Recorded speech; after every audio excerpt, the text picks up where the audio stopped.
Hold on. Now we're recording. We're now on. Are we recording? We're on. Yeah. I'm kind of moving through my deck here and I'm pulling my cards. I didn't do that earlier. So I'm I've been using the Crystal Visions. Oh, yay! Yeah, and I love the color palette of that. I kind of like those deep It's purple dark, right? hues, and yeah, I think it's just a really lovely. I like it. It's a lovely deck. Um, but where are my lovers? Where are they? Sometimes I should start in the very, very back. Let's see. Somehow I missed my lover's card. Okay, I'll just keep looking. It's here somewhere. And then Kurt, I think you already pulled the Light Seers. That's in your. I did. Yeah. Yeah. your That's in the. montage. And then CJ, you already have the Everyday Witch. I do. You pulled. I love the lovers in that. I think it's really very, very sweet. Well, and what I was noticing, I didn't read in the book about it, but two things. The smoke in the bonfire looks like the spirit uniting them, and then the cats, I just noticed, have their tails in a heart together. Oh, that is cute. So Yeah, do you know there's a person in the smoke blessing Yeah. them? That's precious. Yeah. I love that. You know, there's something, that whole deck just feels, it feels very youthful and light and young to me. And it's so relatable and real to no matter who you are. It reminds me of the movie Kiki's Delivery Service by Hayao Miyazaki. It's an anime from 1989 where Okay. it's about a witch, a young girl witch who is basically in that fiction. When a witch gets a certain age, she has to light out on her own, and she has to figure out what her gifts are, and then what her service is going to be to her community and everything. And so it's just like her and her familiar on her broom, and she's like going to. It's really just it's really cute. It's on HBO Max. Okay. But it is really cute. I mean, all of Miyazaki's movies are like that coming of age, type of thing. But Kiki's Delivery Service is great. Is that the creator of Totoro or no? Yes, it is. Okay. Okay. Yeah. Yeah. Oh yeah. It's Lovely. it's like 2 or 3 movies after Totoro. Okay. Yeah. Yeah. I love that character. And there, you know what it reminds me very much of? And so I think this idea of, when I look at Everyday Witch, that real sense of teen witch or teenage witch, Mhm. this sort of, they're at that place where they're discovering this sense of power, and what does it mean to sort of study, to have that power, wield that power, shape it, do all of that. And it to me, it really captures that moment in a witch's development, which is that, where you don't, if you are not careful, you can unleash great destruction in the world. I mean, if you are not aware. And I remember having this wonderful conversation with some of the folks in the Sibylline Wiccan group about esoteric knowledge, and about why the knowledge is released in degrees as opposed to everybody up front having access to it. And of course, they were also very influenced by ceremonial magicians, right? So this idea of having rites that remain secret until you earn a particular entree to have have access to that knowledge. So anyway, but this is like, you can stumble on, hell, I know that I did, as a younger witch. I know that I did some things where I'm like, uh-oh, did I do that? Did I influence that? Did I help create that in the world? And so it really, it captures that moment for me. So you love your little mini deck? I do, but I'll be honest with you. I've got to wear my readers to be able to see it. You know what I mean? I've got to wear my cheaters, my reading glasses to be able to see it clearly. But the reason I like it is because I have the book and deck set, which is beautiful. And I have that kind of stored away. And this is the one I use on a regular basis. But I usually just pull this out. I like this idea that it's a pocket tarot. And I have a drawer in my altar that I have all of the current oracle and tarot decks that I happen to be working with at this time. And I love the way I set it up, because your decks are charging from the energy of the altar at all times. So I think that's really kind of a neat thing. But anyway, Oh, okay. Yeah. I'll have to talk to you about that later. well, I I just have- moved my decks from my in my altar space to somewhere else. So maybe that was a good idea. Yeah. Well, no, I mean, it seems to work for me. They seem to kind of like just, they're waiting there and they're being charged at the same time until they're ready. I'm ready to use them. Or I can just throw some crystals in my receptacle that I have all my decks in. Yeah, that's what I was gonna suggest. Like, Yeah, crystals. Yeah. Yeah. So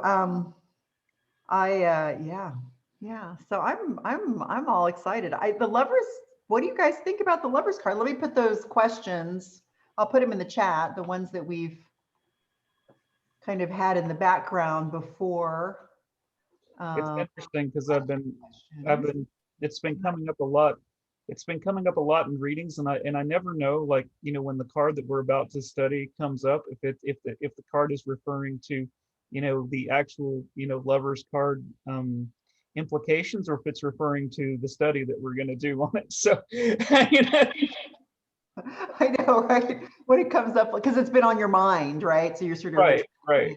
Yeah. Yeah.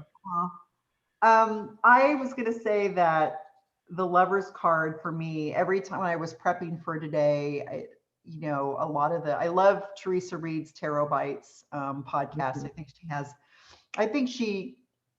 I came across, in fact, a recent podcast episode of hers where her guest is a social activist for persons with disability, and various different kinds of, also has some mental health stuff that she struggles with. And I love that Teresa Reed engages all of these various topics, right? That I think sometimes other folks feel, I don't know, maybe there's an uncomfortability maybe, or whatever the case may be. And she just tackles it. And I love that about her. I love that about the podcast that she provides as a kind of service to the tarot community. And what I love about her too is, well, she kisses up a storm sometimes, but I love this, she doesn't, she's going to tell it to you straight. And I enjoy that. We'll also have, compassion as well, but she's going to tell it to you straight. So I do appreciate that about her, the work that, that she's sharing with the rest of the tarot community. But, one of the things we talk about is that a lot of people, when they see the lovers in a reading, and it's a love reading in particular, people get real excited about that. It's like, ooh, this must mean that we are in fact going to be, we're going to be lovers. This is my soulmate, this kind of thing. And I mean, sometimes I think it can point in that direction, depending on what's going on in the other cards in that particular reading. But I have to say that reading a little bit of the Pollock work, this idea, looking at that, was it the Marseille deck, the depiction there where you had the male figure, right, looking at two women and really trying, or two female figures, and making a decision, about decisions and commitment. And that it was about which one is the better choice for me, right? The sort of head over heart kinds of decisions. And that there was really a departure when it came to the weight depiction of, like, literally just sort of departed from that completely. That third figure is gone in that, well, I guess it would be the fourth figure is kind of gone. So I'm curious what you guys think about that in terms of the kind of shift over time, going from that choice and commitment to Do we see a picture of the one you're talking about in? Yeah, it's, let me tell you, let me show you which. Because to me, it looks like what I thought they said, how do you say it, Marcel? Marseille. Marseille deck? Mhm. If that's the one I think it is, then it looked like a woman and a man to me. It's, okay, so in your book, it's page 84. 84, and it's to, Point to the image it is. what's this one? So to me, I thought that was a woman and a man. So for people that don't have, for anybody who may be watching who doesn't know what book we're referring to, it's Tarot Wisdom by Rachel Pollack. Here it is, right here. Yeah. So, yeah. Can you show the image on the screen, Denise or CJ? Okay, yeah. You see it? This one right here. Yeah. I just wanted the people that didn't have the book to be able to see it. But You guys that's, see it? are you saying that's two women, Denise? I thought this was about, the description I read was that it's about a male looking at two women who, you know, making that choice. Rachel Pollack says it's two, does Oh say yeah, it's two it is, which shows a young man between two women deciding which he will choose. And, you know, one seems more matronly, right? And one seems more youthful. And perhaps the difference between sort of like more of this sort of sense of passion. You know, the younger one may represent a kind of passion, more passionate, more sort of attractive in that sense, and the older one more. Well, and then I like what it goes to say on the next page, on page 86, she says, people often miss the implication of the arrow. And it reminds us that it takes the choice from our hands, at least the rational choice. Mhm. So I found that interesting. I don't know if just because that's kind of what I'm in right now, or just because that's interesting. What I liked about the Teresa Reed podcast, admittedly, I only got through the first half of it, but what I liked, and I think she was quoting 78 Degrees of Wisdom, but she talked about if the lover shows up in the past position, it means that you're clinging to a previous love and you're not allowing yourself to go beyond that, which I thought was really really fascinating. Was kind of insightful. I mean, and I mean, I sit back and I'm thinking, even if you apply it, you know, you apply it personally, it's like how, you know, I've certainly had loves that have sort of lingered on and have kept me from allowing myself to move forward, right? To move on. That's certainly been, I think everybody, I would think, not everybody, I shouldn't say that, but several folks may have. People our age would definitely have that. Yeah, I would think so, that there is that kind of lingering, right? There is. And the temptation to, the ego temptation to compare qualities of past lovers with the present, you know, and I think that, you know, and to answer your question, CJ, according to Teresa Reed, that's cool. According to Teresa Reed, the serpent in the Lover's card represents temptation, which I find disconcerting and odd because elsewhere in the tarot, the serpent represents the goddess. The serpent represents wisdom. So I took that with a statement that it represents temptation, which is what I got without reading a thing, was from the Garden of Eden. Exactly. It is the weight image of the lovers is the Garden of Eden. Yeah. And you know, like Denise was saying, it was a big departure from the Marseille. And so the only one, so out of all of my cards, the only ones that have the serpent is the Shadowscapes, the Deviant Moon at his leg, Mhm. and then the crow tarot above their heads.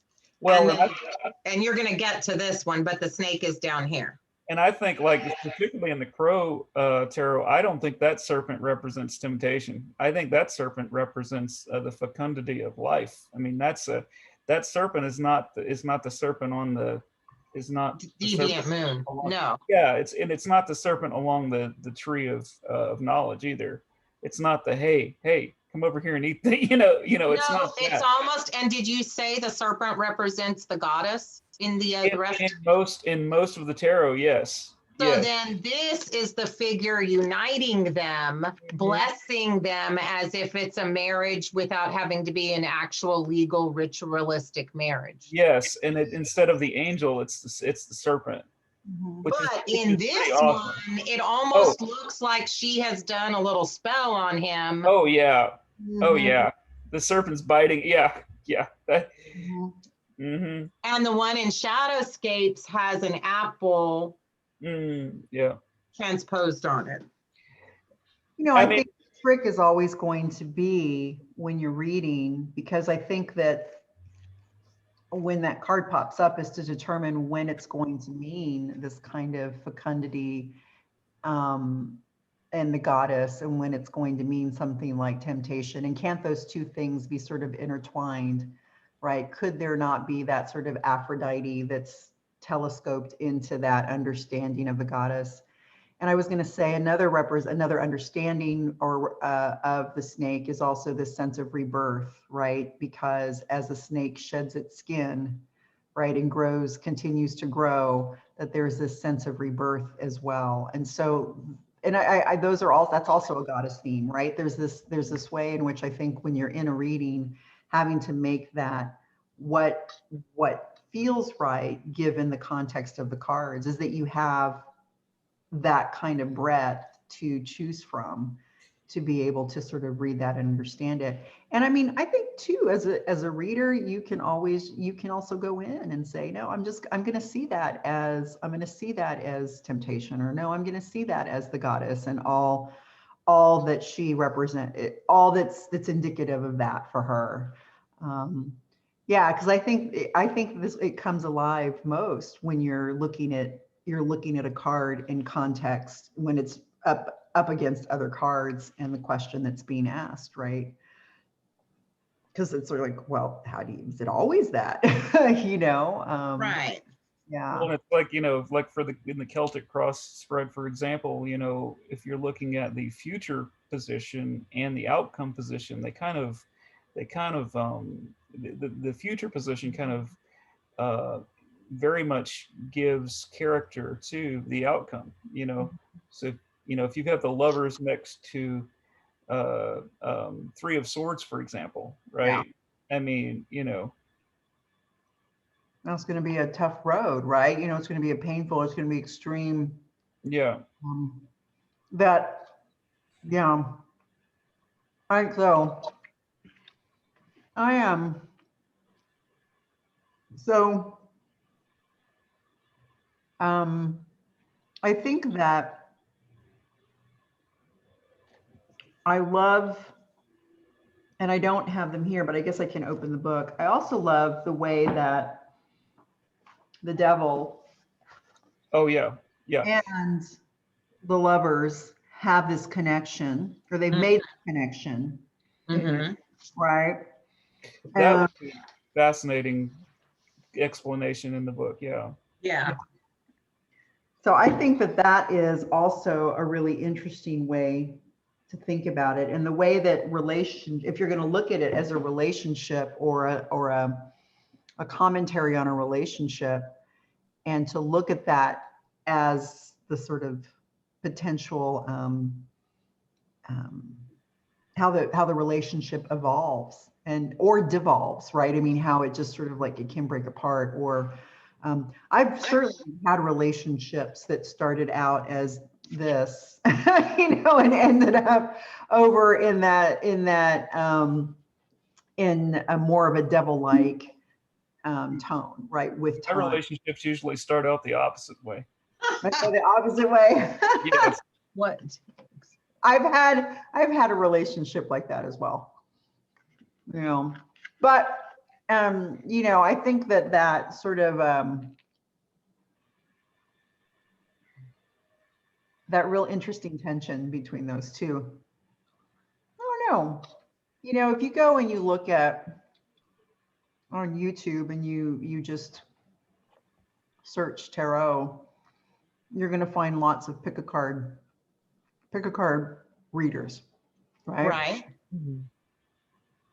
And so I've picked over time, I've selected a few that I think are really there's really good readers, right? They're really good readers and they're really interesting. Their interpretations are very interesting. But what you have more than not on YouTube is that you have a lot of pick a card readers who only focus on relational aspects, romantic relationships, this particular aspect of a person's life is so important that I've seen pick a card readers who have over 100,000 subscribers, and all they do are readings of romantic relationship. We're not talking about, you know, we're not talking about relationships with your coworkers or anything like that, just romantic relationships. And so this idea of how much understanding our romantic aspect of the person we're connected with has really sort of taken over. It is literally a cottage industry, and we see that everywhere, right? So Valentine's Day and all that kind of stuff. But I'm always curious in how each of those cards, once you give it the theme of the lovers, right? Once you say this is the theme and we're going to read everything through this, I just find how that's fascinating and how the cards then get interpreted through that lens, regardless, of course, of what cards show up. So I don't know where I'm really going with that, other than to say I think it's a really interesting this romantic twist that took place when it took place. I think is a really we're feeling that, right? We're still feeling that has taken over tremendous. Has created a tremendous amount of influence, right? Mm-hmm.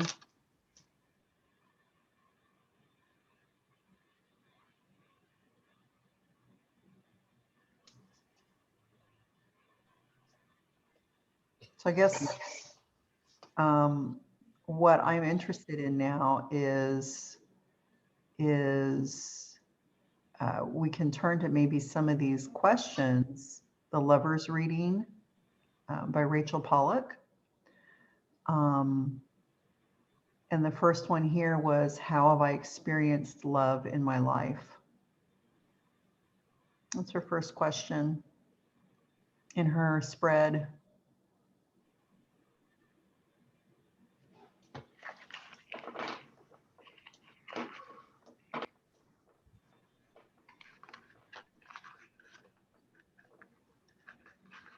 Embracing the silence. I know. But it's good because we all need to practice doing that because everyone's so uncomfortable with silences. Mm-hmm. Are you just asking us, Denise, to answer that just however we see fit without actually pulling cards, or what? Yeah. Yeah.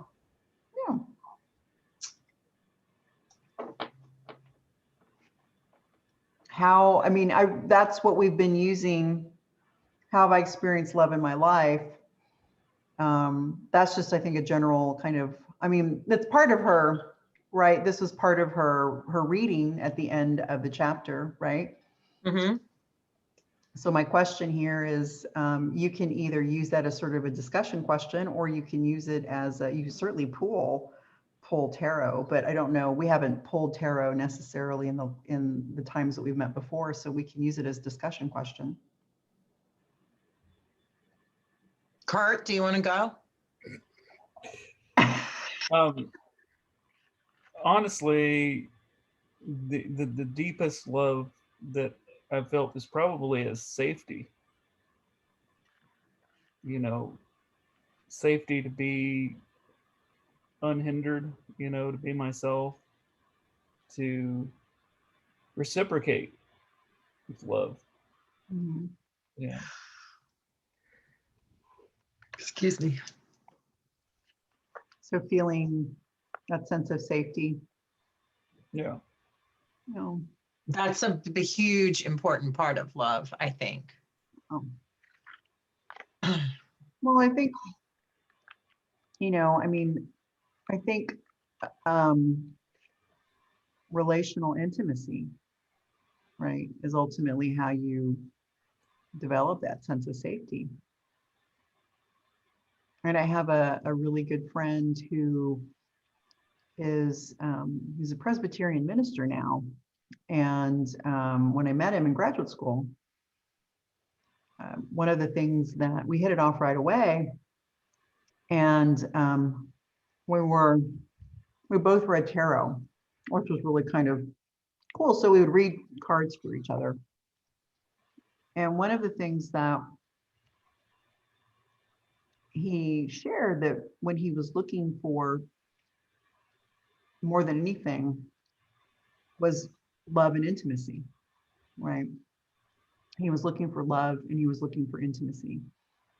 And it's, I think, the thing that you're maybe alluding to, Kurt, this idea that that sense of safety, or feeling that you can be who you are and share that with another, and that they're going to hold space for that. They're going to hold space for you and hold space for that. And and at the time, it was like I thought I understood what that meant, but intimacy is not easy. It's hard. Oh, it's not. Yeah. It's very difficult. It is really hard. You risk a lot in sharing some of those pieces of yourself with another.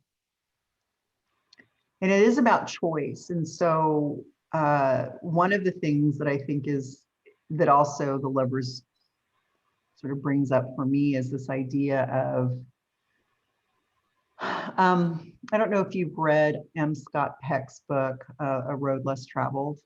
Mm-hmm. Yeah, and he has a whole, at least a chapter, maybe more. I have to go back and look. It's been a while since I read it, but really talks about love as not necessarily, I mean, there's a sort of chemical component, and he's a psychologist by training, but he talks about love as being a choice, right? Interesting. That love is a choice, and it's always a choice, and it's a commitment that you make. So it's a decision that you make, right?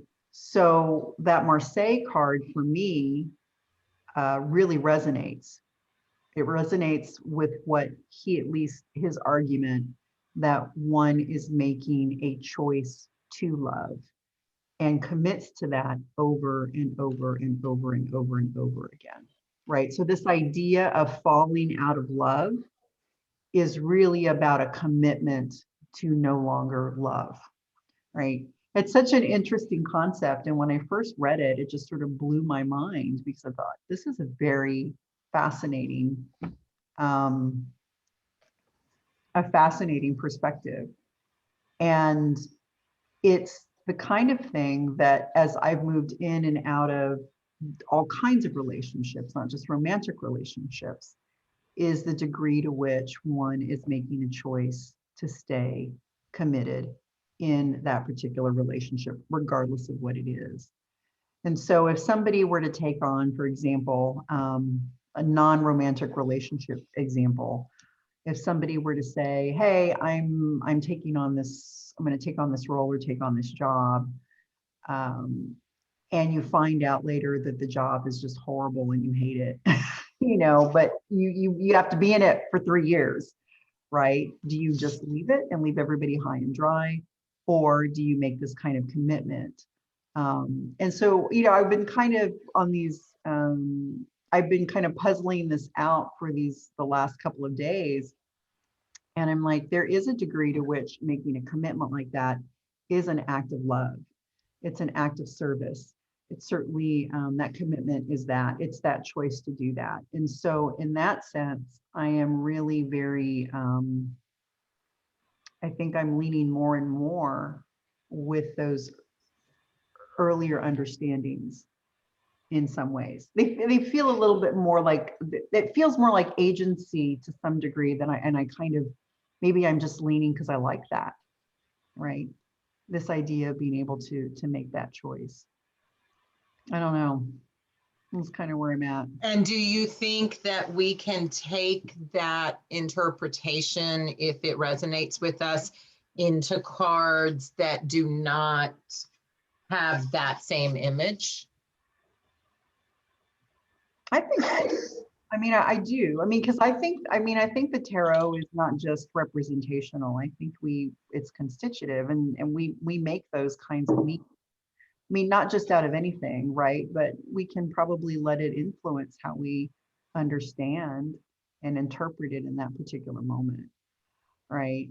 I don't, I don't know that we can, it has, it has to be grounded in some sense. And I think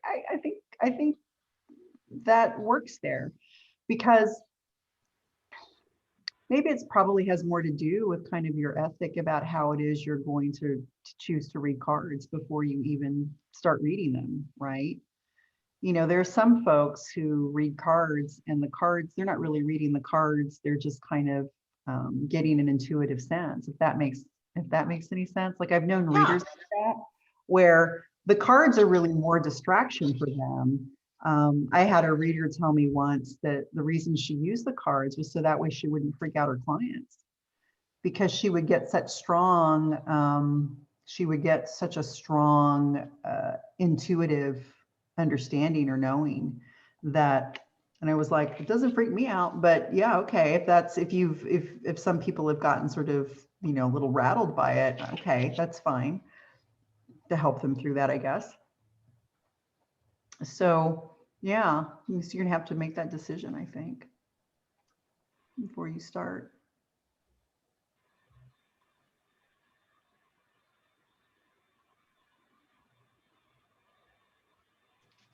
Do you guys want to look at the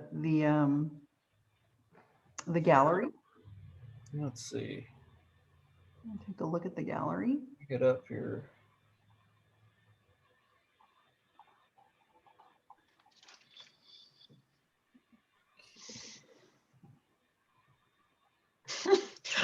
Okay, I see it, Kurt.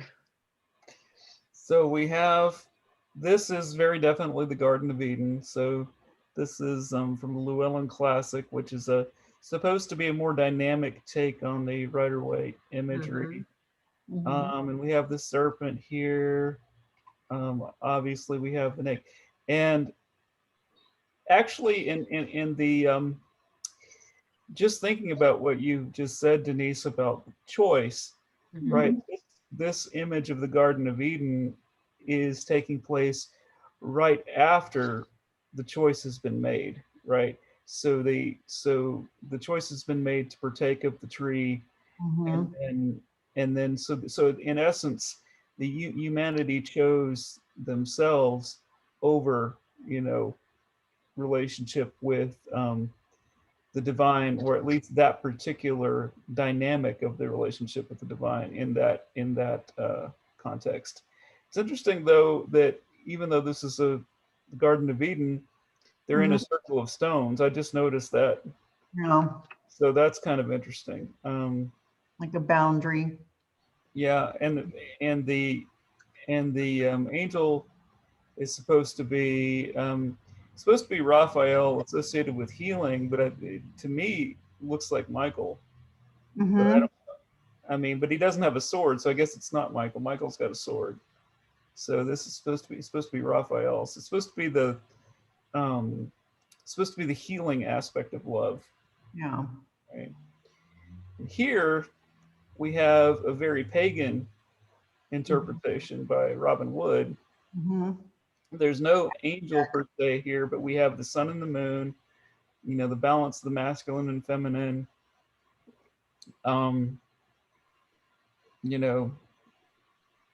We still have the tree. Was it apples? The apple Yeah, tree. yeah, we do have apples. Yeah, Fruit. yeah, which is actually more appropriate for for a Celtic pagany deck than it is for a Garden of Eden deck, because there was no, you know, I mean, there were no apples in the Middle East, right? So, you know, but you know, that was, yeah. So, and then of course here we have a Druidic interpretation, also, you know, Celtic pagany interpretation, but this is actually in the act of love making, or the great rite. And one of the implications of the Lover's card, of course, is the union of the male and female divine, the reunion of the male and female divine through the agency of the human being, and you know, through the act through the act of human love, or in some cases literally human love making, like the great rite and so on. That's a beautiful deck. What deck is that? That's the Druidcraft. This is the Druidcraft.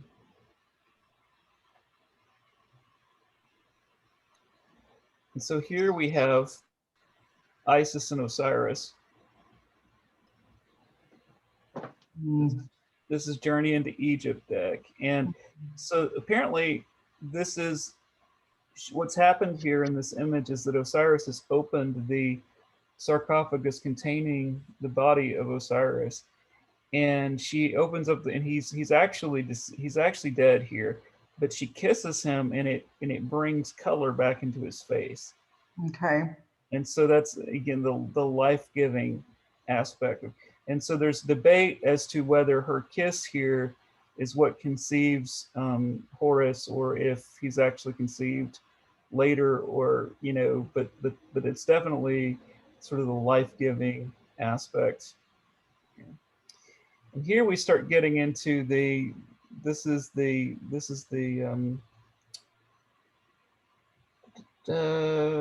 Tarot, the Rosetta Tarot and Tabula Mundi, and this is getting into the more alchemical aspects. We have the eagle from the Empress and the lion from the Emperor, and so it's the Emperor and the Empress being joined together. We've got the sword going into the cup, which is of course indicative of sex, and we have and actually the Kabbalistic letter, which is depicted here, or I should say the Hebrew letter, in which is Zain, which means sword, which is interesting because you find a lot of people named Zain. I can see why now.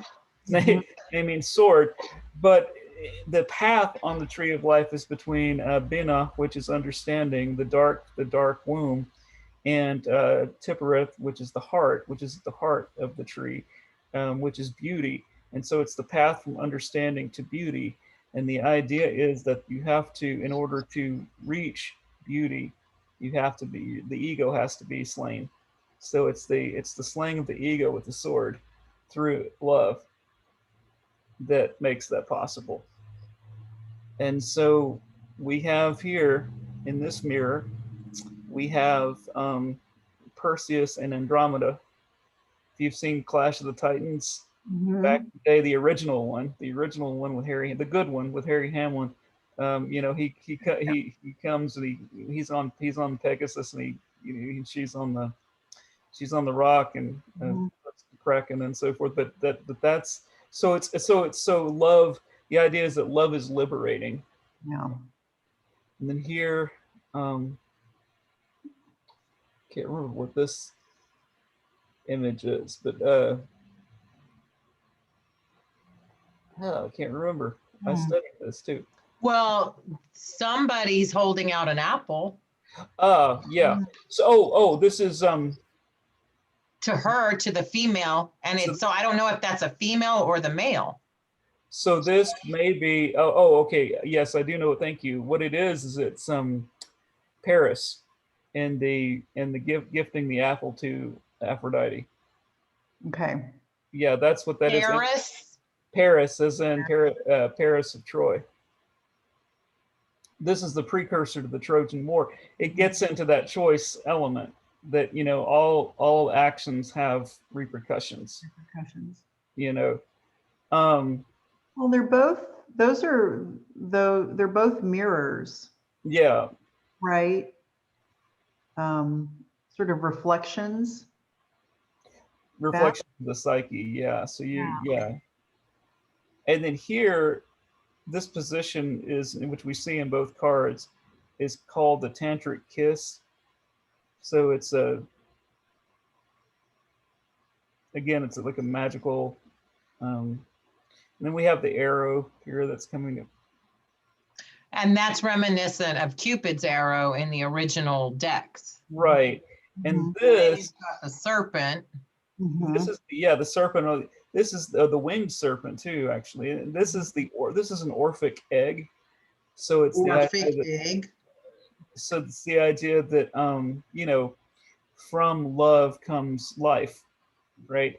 And out of the Orphic egg actually are born, there's a number of deities that are born out of an Orphic egg in Greek mythology and so forth. So it's um, that that idea, but the idea is the idea too is that the lovers card number 6 is, and I think this was in the Teresa Reed, but the numbers, so the lovers card is number 6, which is the Empress doubled, right? Empress is number 3.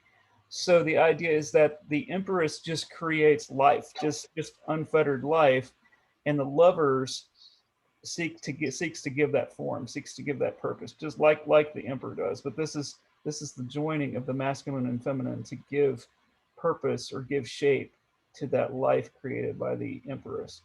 Right? And the Orphic egg, apparently Eros was hatched from an Orphic egg. Yeah. Okay, so Eros was hatched from an Orphic egg. Eros being desire. Yeah, Mhm. yeah. I looked that up, by the way. It's like I had my dual screen over here and I'm like, Orphic egg, let's see which who was hatched from. Okay. Okay, so seeks to That give makes purpose to sense. life. And so, and on this side here, we've got the honey. We've got the bees from. the Okay, well, Empress. so stop a minute, go back to Okay. the Rosetta deck because I wanted to speak to that. When you talked Okay. about the sword going into the chalice, Yes. and it being very phallic and whatnot. Mhm. Okay, I see a bee on the outside of the chalice and There I is. see honeycomb as the handle of the sword. Mhm. You are correct. I think you would be correct. Yeah. So Yes. I wanted you to speak to that. So I assume you're going to speak to it in this other card. It'll be the same meaning or interpretation.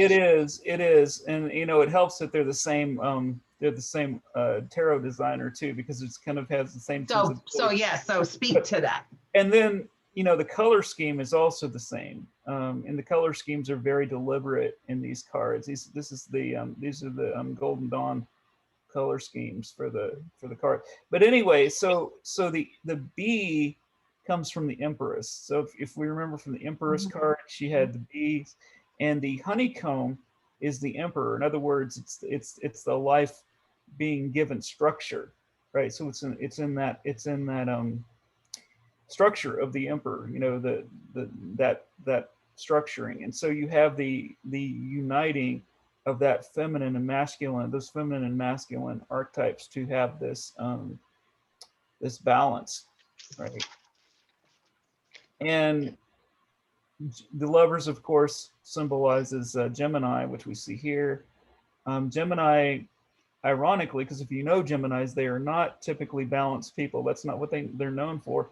But they seek balance. Like it's they seek that, you know. But and then I really like the way that the Tabula Mundi has all this going on. The honeycomb shape is almost in like a vagina shape, like you know. And it's dripping. And it's dripping, yeah. And the person who almost appears to be winged in the back, their winged serpent, is in the Orphic egg, and the opposite of their skin colors are opposite on the arms. Yep. Yeah. Yep. and Yeah. he's the lion and she's the eagle. Mhm. Which you see, oh, I see.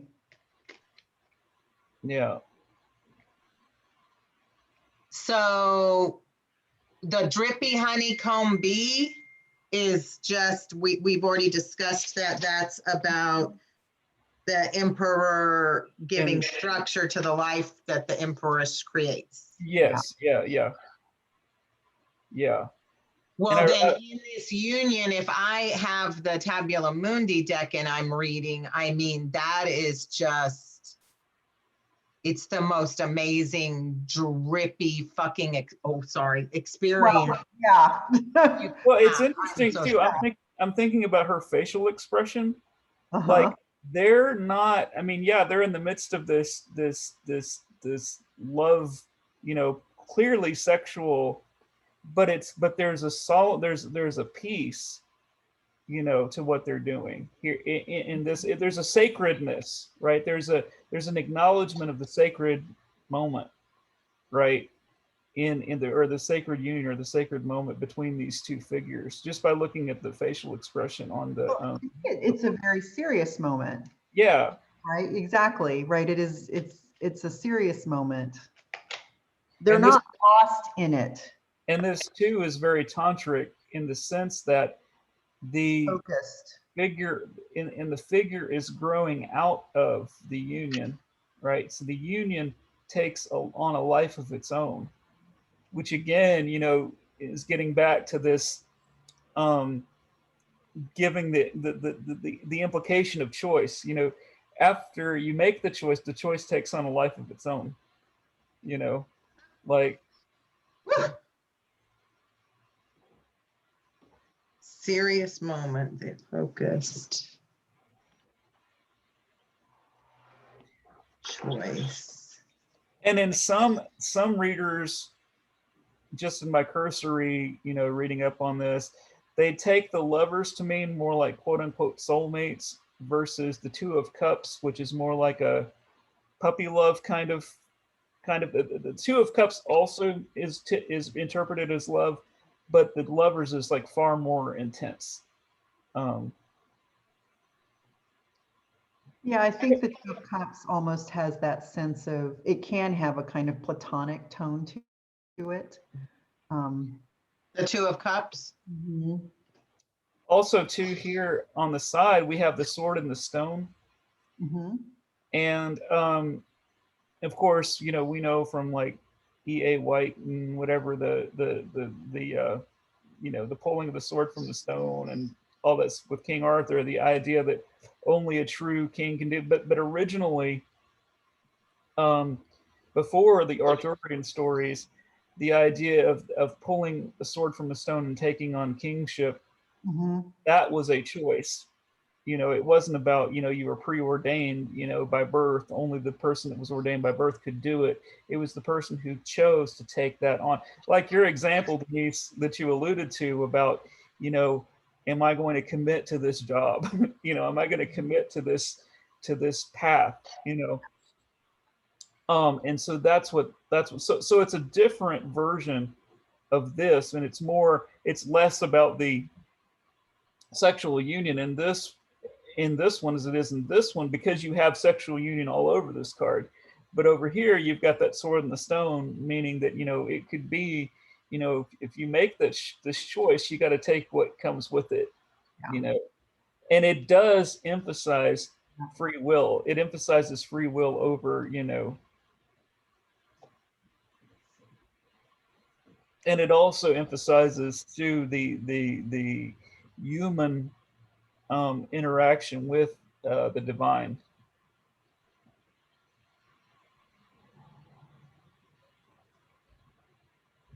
In Really in cool. The in concept Kabbalah, card is really beautiful. The way it's been interpreted and the way it's been, I think, configured here.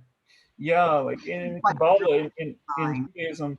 In Judaism, you have this phrase Tikkun Ulam, which I'm sure you probably heard, which is the idea that the earth is essential, that creation is essentially broken, right? and that the way that and creation can only be reassembled with the help of each person, with each person actually taking part in that putting creation back together. That's a Kabbalistic idea. Say Of that one more time. that the word or the idea. The It's called idea. so the idea is that creation, at least on the in the realm that we live, is broken, right?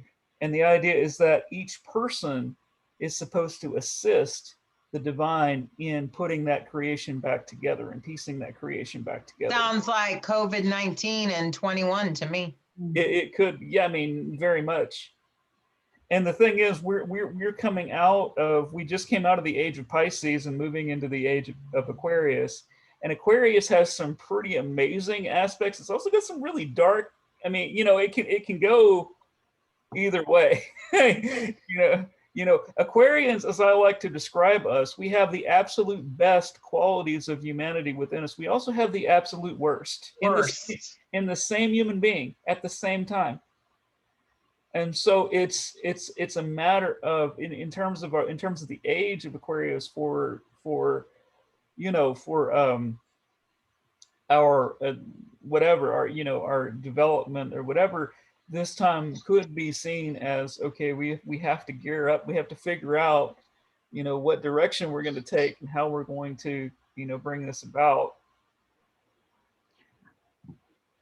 Because of these extremes, right? We have to make a choice and then commit to those. So this kind of idea that we were talking about earlier plays out there too. And this is also, I mean, CJ mentioned this too, that these lovers are committing to one another without the presence of a religious authority. Right. So this kind of love is not, say, the love that is not like the marriage that would be indicative of the Hierophant, right? I mean, certainly this kind of love can exist and thrive within that context, but it's not necessary. Right. Not entirely necessary, right? This card just is overwhelming to me right now. Wow, it is. You So understand? He's working on another deck. He's working on well, yes, this Yeah. card. This card specifically. This card in the broader sense lovers, as well. Yeah. It's just overwhelming to me. But yes, that one encapsulates it all for me. Yeah. He's actually working on, or I think I can't know because I don't think he can top Tabula Mundi. The author goes by initials, and so I'm not quite sure if the author is male or female, because on the site there's no pictures of the author, only the artwork, which I respect that. My intuition gut just says it's a female. It could, I mean, it very well could be, but the new deck, only the majors are done. And so and then we have Shadowscapes, and Shadowscapes I found out just by looking around or whatever. It actually just happened upon, it's won like all these awards for like best artwork in a tarot deck. So a lot of people are. Oh, and I didn't even realize how popular it was when I purchased it. I just purchased it because it was beautiful. We have the lovebirds here. That's cool. And it almost looks like, well, that's a crown they have on the ribbon. That's not a wedding ring. That's a crown. Oh yes, you're right. Yeah. Go ahead. I'll let you talk. I apologize. Oh no, I mean, because I didn't really read up on, but like you said, there's the snake. And the snake has the apple. And then what I'm looking at, interesting in the background, is I want to know more about the medallion to the right. That's almost looks like it has the spiral. It has a trinity. The trinity is 3 acorns, like Mother Earth, maybe. I mean, I don't know. Do you know anything about this medallion, the little medallion on the side? I don't know anything. Okay. Talk to me, Denise.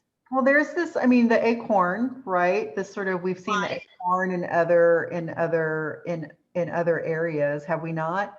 We see Like that, new life, yeah, like the yeah. opportunity, the possibility, but it's also to me almost connecting with the divine, because to me it's in a triune shape Mm-hmm. inside the medallion, whether it be upside down or right side up. That's what I'm feeling from it. And you see right in the center where we see that kind of, I don't know in the center of the medallion, Yeah, the spirally thing. the spiral, yeah, the spirally thing. I'm not sure what that's called. Kurt, do you have an idea of what that actual shape is? I, I I, don't, and I dropped my phone, so I can't pick it up and look on the. I was going to say that I've seen that as sort of representation of goddess as well. So it could very well be that that's a possibility there. And then are those acorn, are those are not acorn, but oak leaves? Where? Are those oak leaves that are in that medallion as well? And this is where I was like, I wish I could make the image bigger. So I'm like, Well, I can, if y'all give me 1 second. Oh, she's got the one with the big paintings in it. oh, okay. I was gonna think, I Yeah, think those are oak leaves. she's got the book with the big paintings from it. Oh, okay. Yeah. And this is just, oh, there's that, do you see that little heart? Lower right? Yes, I love that little heart. But Yes. so this, I bought this separately. It's a big, do you see my hand? It's a big book. Oh, wow, wow, wow. Yeah. And it talks about only the major, and it talks about how the artist started with the original sketches. So we're looking for the lovers. Yeah, I would say those are oak leaves off the acorn tree. The spiral in the middle, Mhm. it looks like the 3 acorns actually are growing out of the center of the spiral shape. Oh, wow. On acorns and oaks, she says, etched into the wall in the background is a Celtic, help me out, you guys, Okay. triskelion. Oh, Okay. A symbol of the cycles of life, honor, and fortitude. So there's the 3 acorns, life, honor, and fortitude, woven of acorns. From such humble little seeds, there is the potential to sprout into towering giants of the forest. that's really cool. Yeah. So that triskelion? Triskelion, Triske. I've also, Lion. the reason why is I've seen that in reference to Hecate as well. Yes. That, so Yeah. this is where I was like connecting it to a goddess, and perhaps maybe even specifically a triple aspected goddess, but maybe not. But anyway, We have the balance of sun and moon here too. I've just noticed. yeah. That's beautiful. And I love that little heart that's down in the And in this deck, there's a lot of the little hearts in a lot of the cards. little hearts. It's interesting. I like that. So it talks about, here's the artist is talking about union, balance, energy flow, love, desire, passion, melding of heart and mind, forming a union or marriage. It can be romantic, but not necessarily. Determining values and struggling with choices. Innocence embodied in turtle doves is a contrast to the shiny red apple in the embrace of a snake, one of the oldest symbols of temptation. Likewise, the pure simplicity of the calla lily to the lush, sensual complexity of a rose.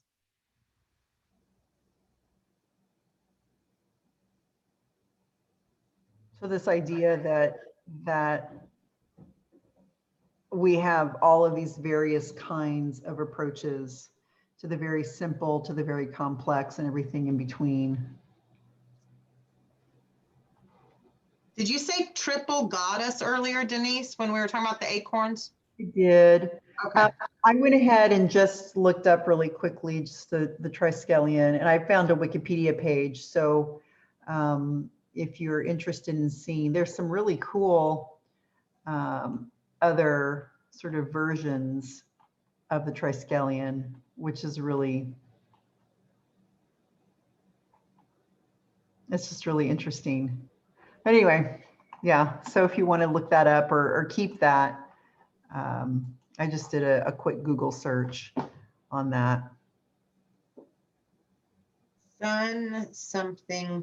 She wrote something, but it's in her handwriting from her sketchbook, so it's hard to read. Sun something on something moon energies. Lilies are innocent. Acorns is potential.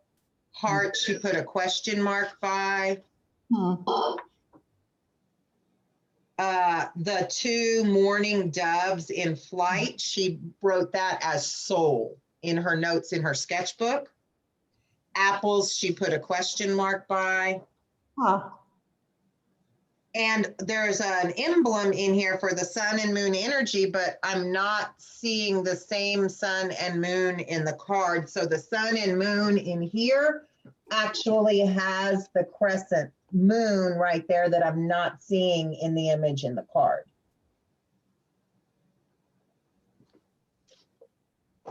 Oh, I missed that. I'm sorry, CJ. I just. Oh yeah, I see. It doesn't look like it. It made it to the deck. Yeah. Yeah, it didn't make it to the deck. So do you have this deck, Denise? I don't have that deck. I've looked at it before. If you get it, you need to buy this book too. Yeah. So this book I paid now, and I did this at Unlimited Thought, so it was more expensive, but I bought it, I think, when they had their sale or something, but it was $20, which is the same price as on the book itself. Mhm. Did you get your Shadowscapes deck? Did you purchase it on At Unlimited Thought. You purchased the deck there as well? Okay. Yeah, I purchased them together at the same time. And Okay. it was because I love the artwork, and as an artist, I want to see into other artists' sketchbooks. Yes. And also it's always been my dream to design a deck. So I actually get to look at her from conception to fruition. So this is real estate. I'm gonna excuse myself and mute myself. Okay. Okay. All right. So here, this one, we have Mhm. all the animals and so forth. Yeah. And I like, it's a tree in the center instead of an angel. So you have the connection with the earth, Sure. the sun and the moon. And the moon again. What is that over off to the left? It's right there at the base of the tree. It looks like there's 3 columns, and then there's a. So it looks like stones to me, almost like Stonehenge, but with like a top across. It's either Yeah. stones or some kind of mushroom. Yeah, I was going to say It's definitely stone. Yeah. Yeah. And what deck is this? I know the deck, but remind me. It's a chrysalis. The crystal. Oh yeah. Okay. Yeah. This deck is beautiful. Mm. Yeah. Yeah. So I love again, this we see deck. the 2 doves. I like that. Yeah. And you have the bunny and the cat, and they unite, it's a cabot. They what? It said if they unite, it's a cabot. A cabin.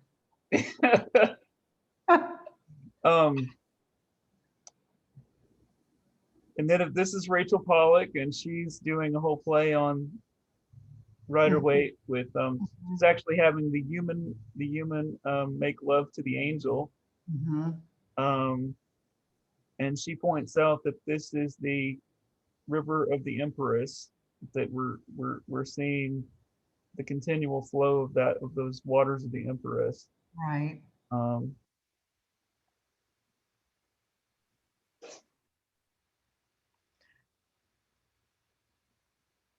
So here we start getting less traditional as we move in. So here is as above, and of course it's Beltane, Mm-hmm. which is so in the sort of Wiccan wheel of the year, the god has now matured from Imbolc, right, from his birth, and also and so then he, so they're now lovers, and of course the maypole. Celebration. Yeah. And this So is it almost like a celebration of the union? yes, and Sort of lusty. right. It's, Lusty? yeah, it's the sexual Sabbath of the wheel of the year. Well, one of two. It would be Beltane and the summer solstice. I've always had better sexual luck than the summer solstice personally, but that's just I've been to 2 summer solstice rituals that have actually became versions of orgies, but that's What? That's interesting. oh how, yeah. How the summer the summer solstice is Yeah. that, But that balance between, okay. I was much younger, but anyway. Well, fun times. Right. The fun thing is that I didn't go to any Sabbath rituals in between that, and there were several years apart. So that when it happened at the second one, I was like, oh, this is just summer solstice. This is what happens.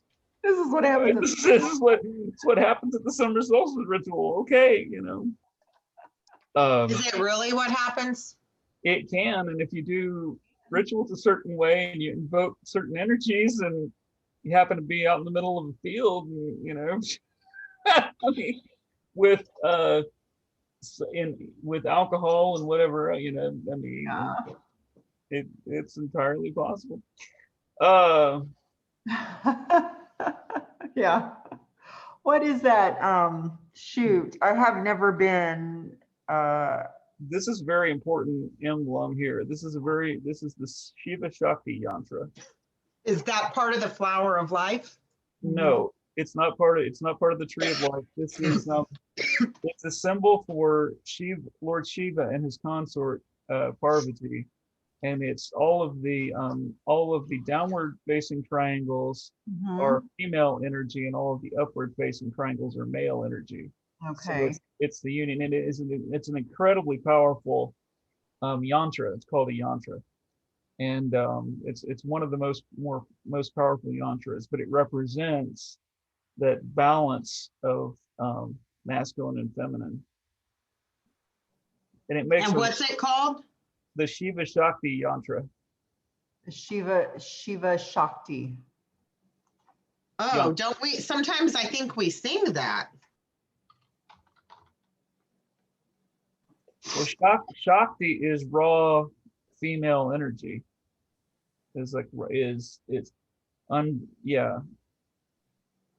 Shakti is actually the Kundalini energy. But what was it again? The Shiva Shakti Yantra. Yantra. There it is. And you said something else that I couldn't write fast enough. I don't know. I just got downward female, upward masculine, Shiva Shakti, balance of masculine, feminine. Right. That's Okay. I love the roses. this was actually the tattoo that I bought for my ex-wife for a wedding present. Really? Well, this yantra, not the whole card. No, I know, but that's beautiful as a wedding gift. Yeah.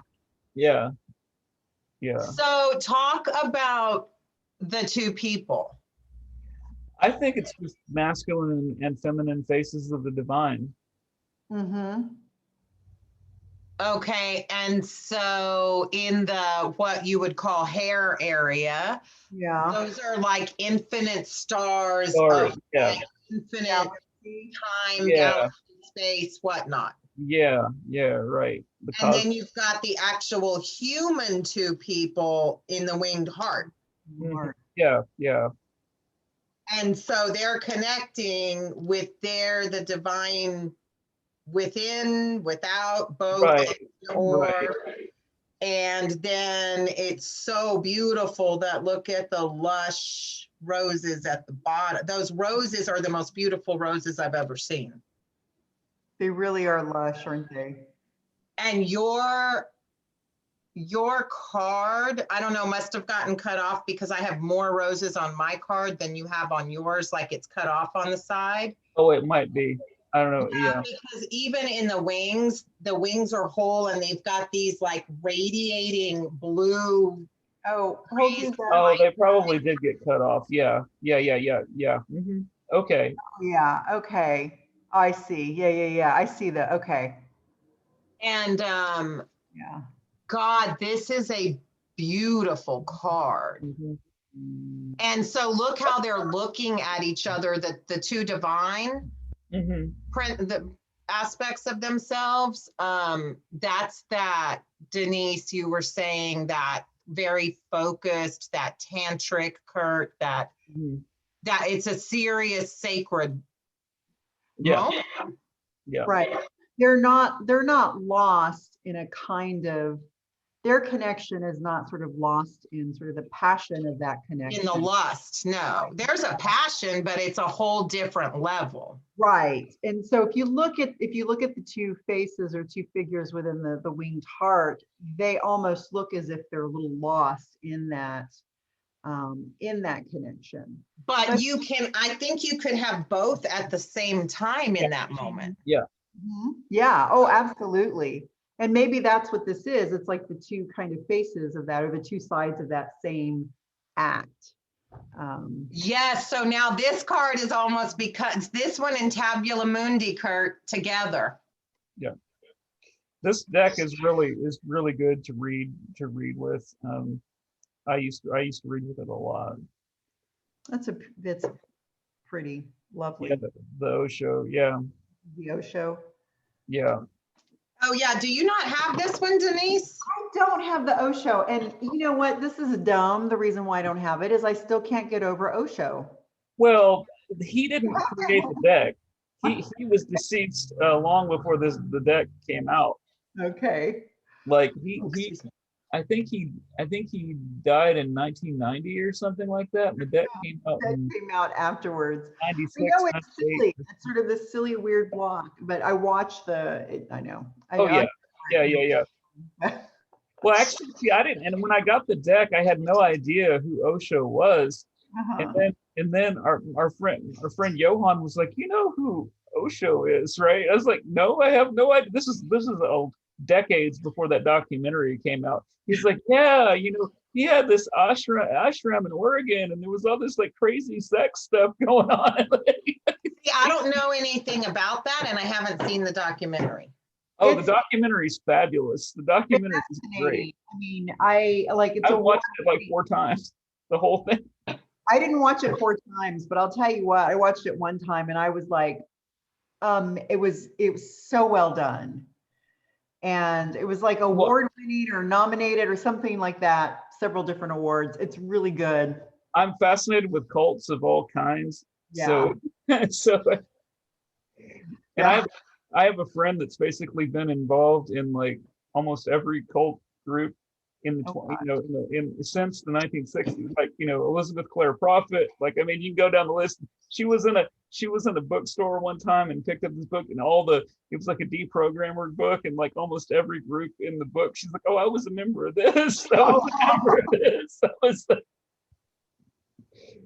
But so this card over here, on our far right, this one is from the Wildwood, and this is Robin and Marion. Robin and Mary, as in Robin Hood. And and Marion. Maid Marian, yeah. Maid Marian. They're Yeah, hand fasting. Yeah, Yeah. they're having a hand fasting. yeah.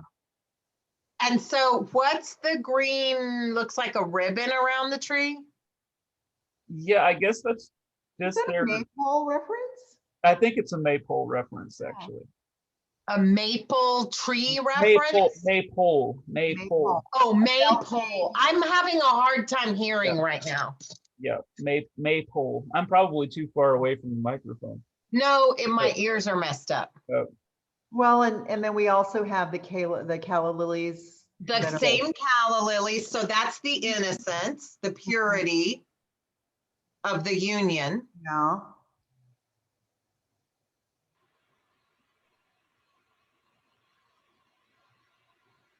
Yeah, this is a great. And what deck is that? That's the Wildwood. The Wildwood deck. A very pagan deck, obviously, if they're Yeah. having a hand And fasting. it's a very Robin Hood deck because the designer grew up near Sherwood Forest and actually Oh, played that's right. That's and right. actually played in the trees, you know, as a kid. And there's a tree there, a giant tree that's like 1,000 years old, you know, and yeah. That's really cool. And he actually acted in the Robin of Sherwood TV show, which is an amazing. It's on Prime, I believe, but it's the best version of Robin Hood I've ever seen, and it came out in 1984. Wow. It's a series, but they meld the pagan and the Christian aspects of Robin Hood so well. They actually have a guy that plays a high priest of Herne, and he goes into trance and becomes Herne the Hunter, the Horned One, and you know, and he takes, and Robin Hood becomes his son. You know, it's yeah, but interestingly, that show was the first time they ever had a Muslim be part of the band of merry men, and it was the designer of this deck who played the Muslim character. And every version of Robin Hood since then has had a Muslim character. You know, that's like Morgan Freeman played the Muslim, you know, in I believe it was the Kevin Costner one.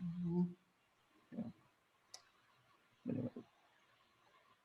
And so here we get, this is the myth of Enid, and I don't know how to even say the male's name, but it sounds like Gareth or something, but it's not Gareth. It's an odd Celtic name, and it's the idea was that this is the White Hart, and so King Arthur had gone, and it's really a kind of a sad story, but King Arthur goes and he captures the White Hart, and they cut the head off the White Hart at the end of the hunt, and he's going to present it to Guinevere, but Guinevere says, no, you have to wait till Enid comes. And so he goes, and this is Enid's would-be husband, and he goes and he brings Enid to the court, and Enid is actually given the head of the White Hart as the most beautiful woman. But the White Hart represents the goddess, and so again, it's the idea of the human and the divine, you know, being joined with the divine. And what kind of bird? Do you know what kind of bird that is? I don't. Looks what, like maybe a hawk? It could be a hawk, because I mean it is a hunt. I mean, it is a hunt theme in this. So, and then she has this vessel, I'm assuming, of water. I'm assuming it's water. Which is feminine. Mm-hmm. Yeah, right. Okay. That's a falcon, isn't it? It could be, yeah, it could be a falcon. Actually, yeah. And is that a hunting bird, a falcon? Yeah. I think Okay. it's too small to be a hawk, yeah. And then this one, here's where it's interesting, because here we go back to the classical image from the Marseille, where it's Paris. He's got the golden apple, and so what happens in the story is that Zeus actually tasks Paris, who's his prince from Troy, to judge this beauty contest, for lack of a better term, between Hera, Aphrodite, and Athena, because they were arguing about which is the most beautiful of the goddesses. And so Hera says, "Well, if you pick me, I'll make you the ruler of the world." And Athena says, "Well, if you pick me, I will make you the best warrior," right? And Aphrodite says, "If you pick me, I'll give you a cup of love to drink, basically, and you can have any woman you want." And so, of course, being a young man, who does he pick? I'd say Aphrodite. Aphrodite, yeah. And so, what happens is the other goddesses are like, "Okay, that's fine. We're not going to hold your choice against you." And then they kind of they walk off together and they start plotting the Trojan War, right? And what deck is this? And this is the mythic deck. And so then, of course, the most beautiful woman in the world, according to Aphrodite, is Helen, the queen of was it Sparta, but who's married to Menelaus, who's the brother of Agamemnon, which causes all kinds of issues. And but Helen is made to fall in love with Paris, and so Paris basically takes her to Troy to be his wife or whatever, and that sparks the whole Trojan War. So it begins with Paris's choice. Who is he going to give the apple to, right? So I don't know, because I'm not a Milton scholar, but I wonder if that's why Milton chose for Paradise Lost Eve to eat an apple, because the apple doesn't come into the Christian mythos until John Milton. Or maybe it was Dante. It was either Dante, or it would actually make more sense to be Dante because Right. of the classical reference. But until either Dante or Milton, the apple doesn't come in. The apple's not a part of the whole Garden of Eden thing. But I think they may have chosen an apple to be the fruit because of this.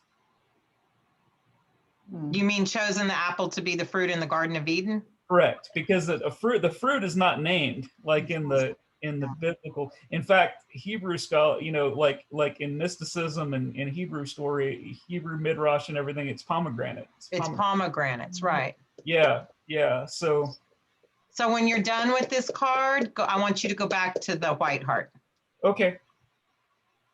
So the only thing we didn't really discuss that I'm interested in is between the two people, and I forget who you said they are, but man, I don't remember his name. Yeah.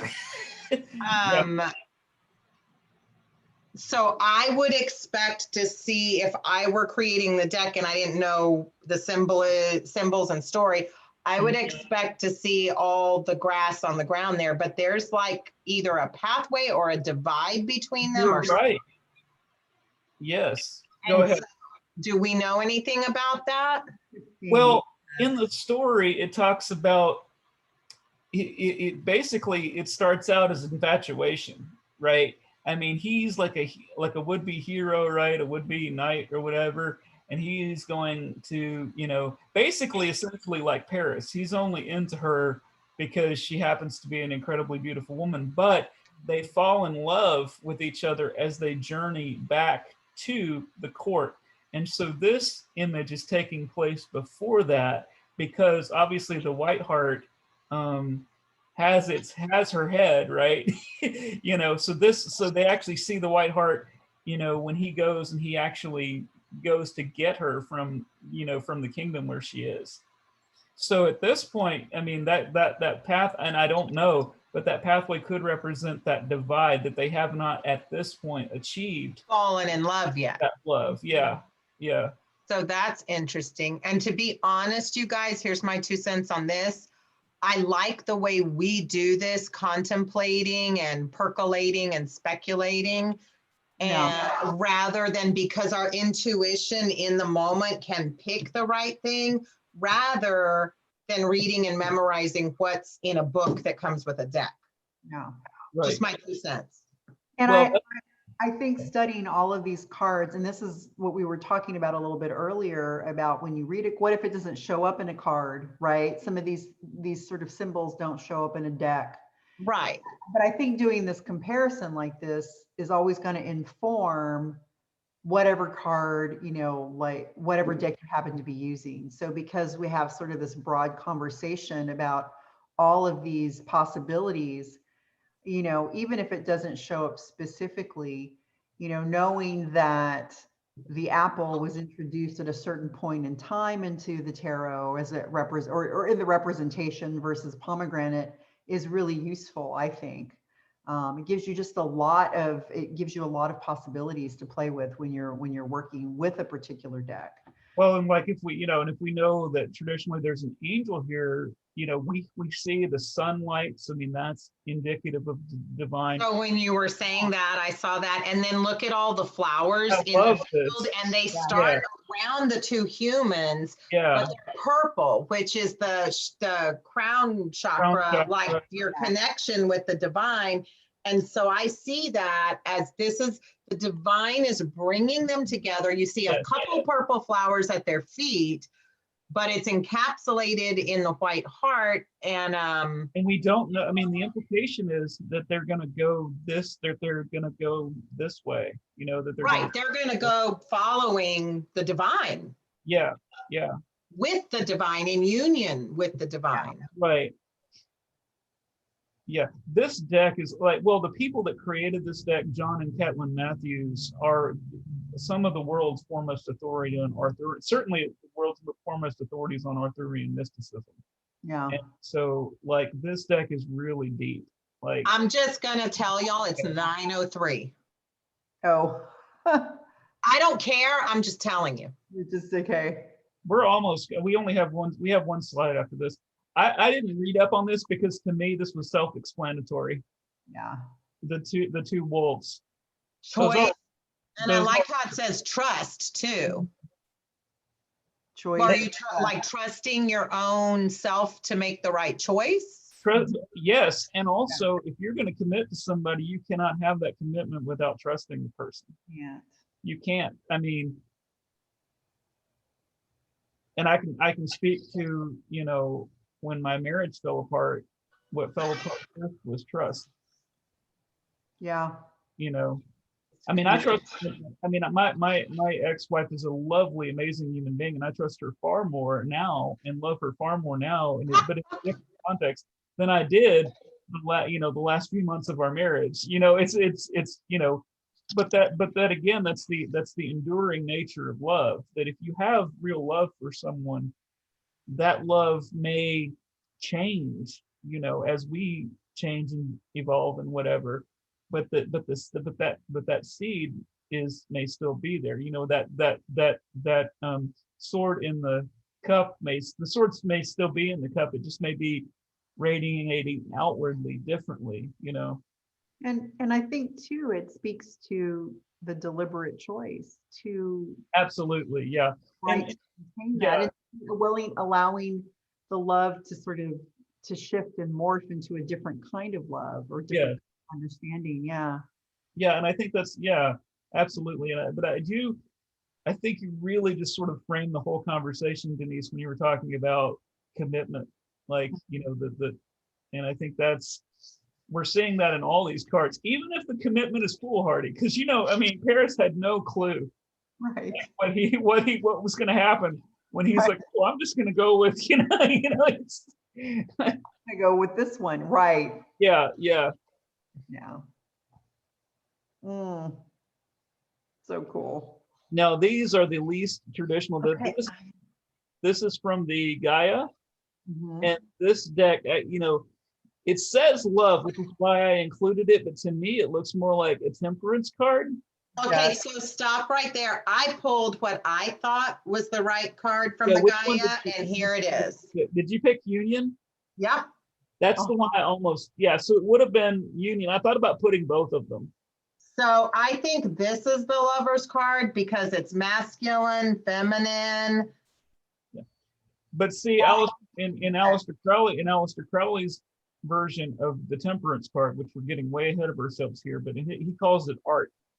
Oh, but this also has at the bottom, it has what I want to say is an eagle and a wolf, like on either side. It has the divine eye. So you're probably, yeah. Like almost baptizing the union of and it's a male and female face, and the male and female face of the dragons create a heart. And it's got the triune triqueta symbol, like the acorns kind of were. And then it's got the Gemini symbol. Oh, so you're right. If it's not a Gemini symbol, it's not. It's the two fish. Oh, yeah. But it's still two. It's still a pair. So I'm thinking this is the Lover's card. Yeah, it could also be because there's more, and see, in that deck it's hard because there's more majors than in the regular deck, if I'm not mistaken. Like and then you've got the winged, I guess like what they become as one, this winged like goddess person. Right. Who have all her chakras open, connected with the divine, and there's a butterfly. And she's connected, grounded, rooted into the earth, what almost looks like roots of a tree as part of her going into the earth. Yeah. I almost put that one. I almost put both of them actually, because I think that may be temperance over there. Yeah, it could, but see, there's another card, but see, you could also make the argument based on Crowley's interpretation of temperance that that's temperance. Well, so then here's my question for all us people that don't know as much as y'all. Let's say we want to read with this more advanced deck. So do we just go with intuition as opposed to this is a Lover's card? Yes, on a deck like that, and also on a deck like Osho for a lot of the cards, you go on intuition essentially. Got to. Okay. Yeah. Yeah, and there was another deck that we were looking at that was like that. What was it? That just I have the other one too. Oh, which one? I don't remember, but there was one deck that had just really, really, really beautiful cards, but it didn't fit. It didn't fit with the rider weight pattern. Was it the? I can't remember, but yeah, if. But I'm gonna go with this because this. I mean, love is one thing and lovers is, but lovers to me and everything we've discussed tonight is union. Like, I agree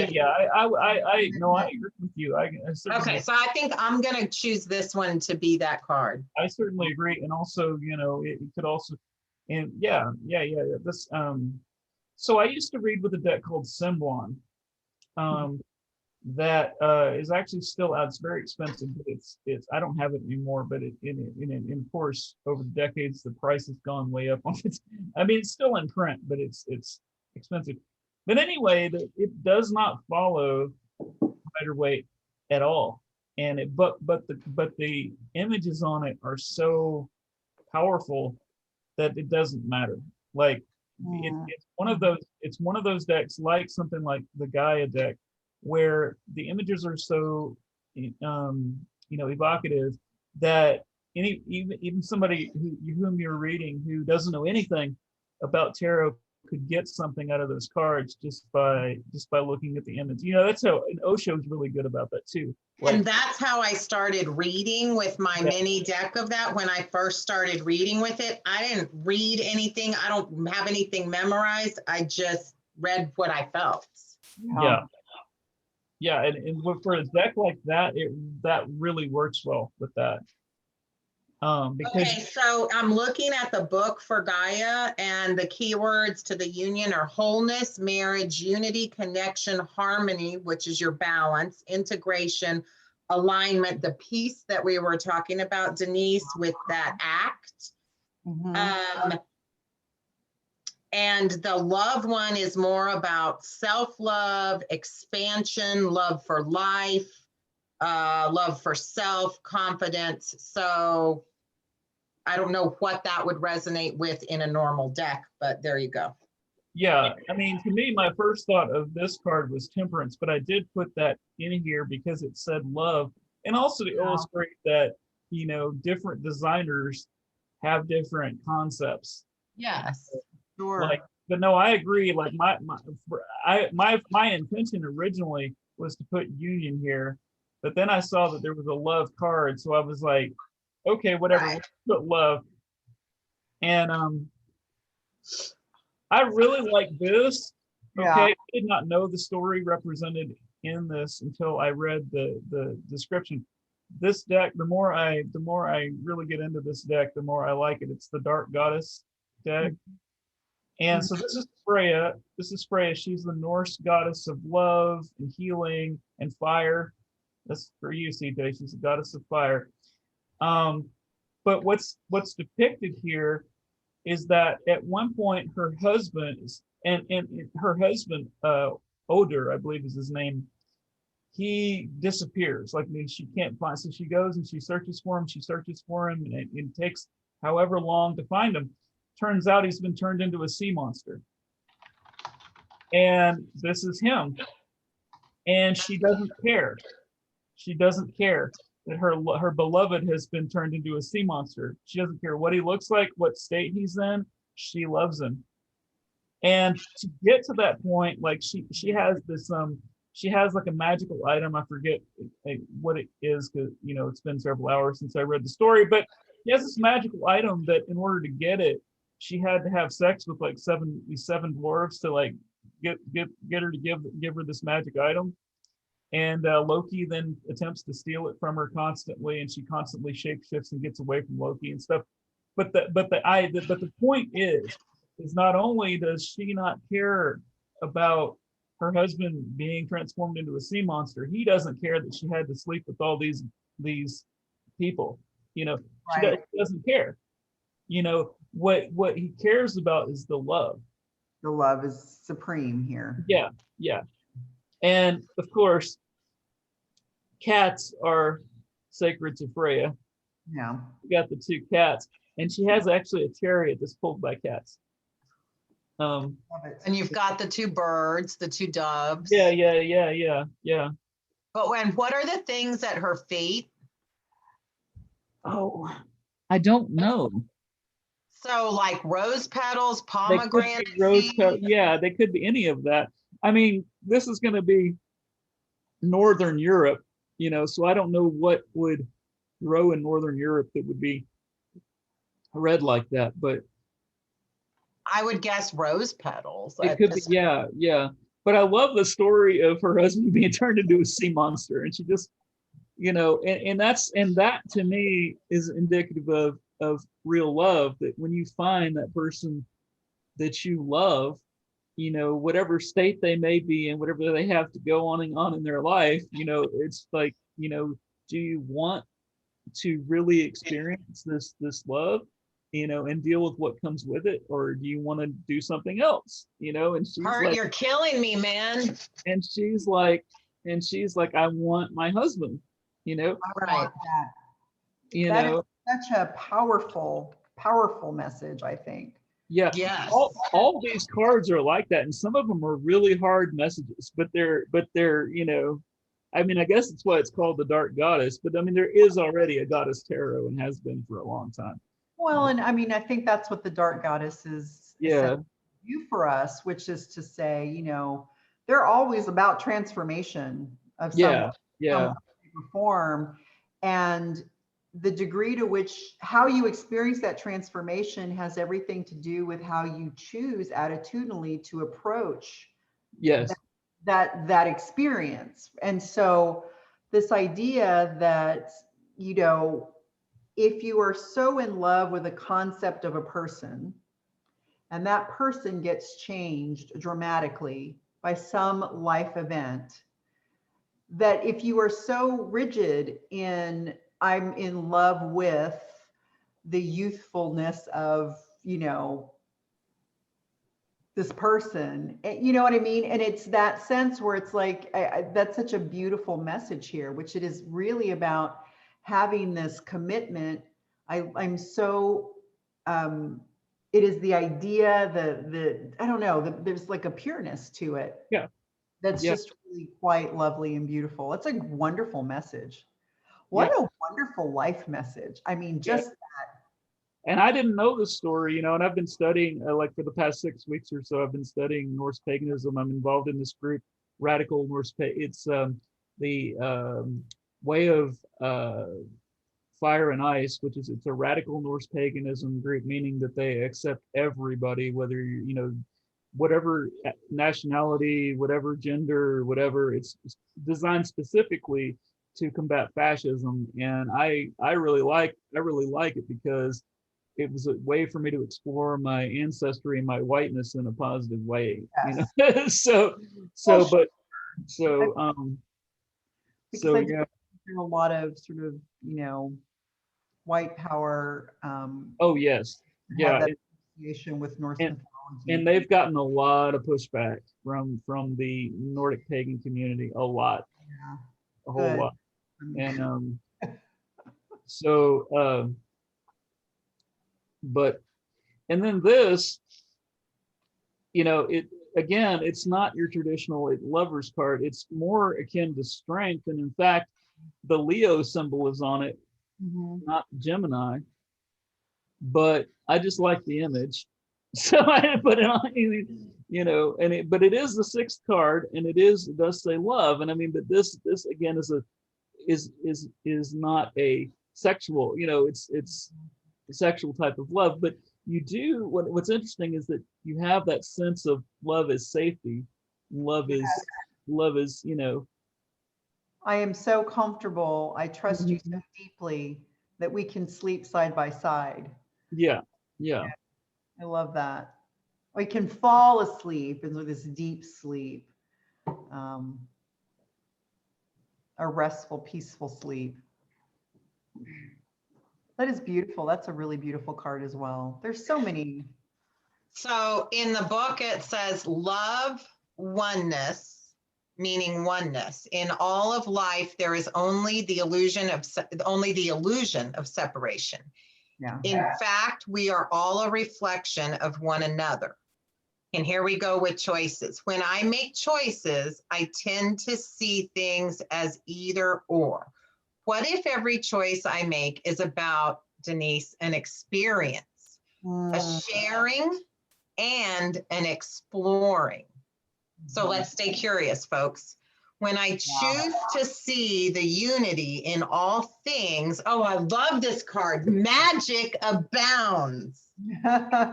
Love is all around me. Spirit loves me unconditionally, and I can give and receive abundant love. These are my everyday posts, you guys, I on love Facebook. it. What magical will happen next? Yes, Awesome. Okay. that's right. Well, cool. We only went 40 You have minutes one over more page. tonight. Oh no, we don't. Remember, this one next page is blank.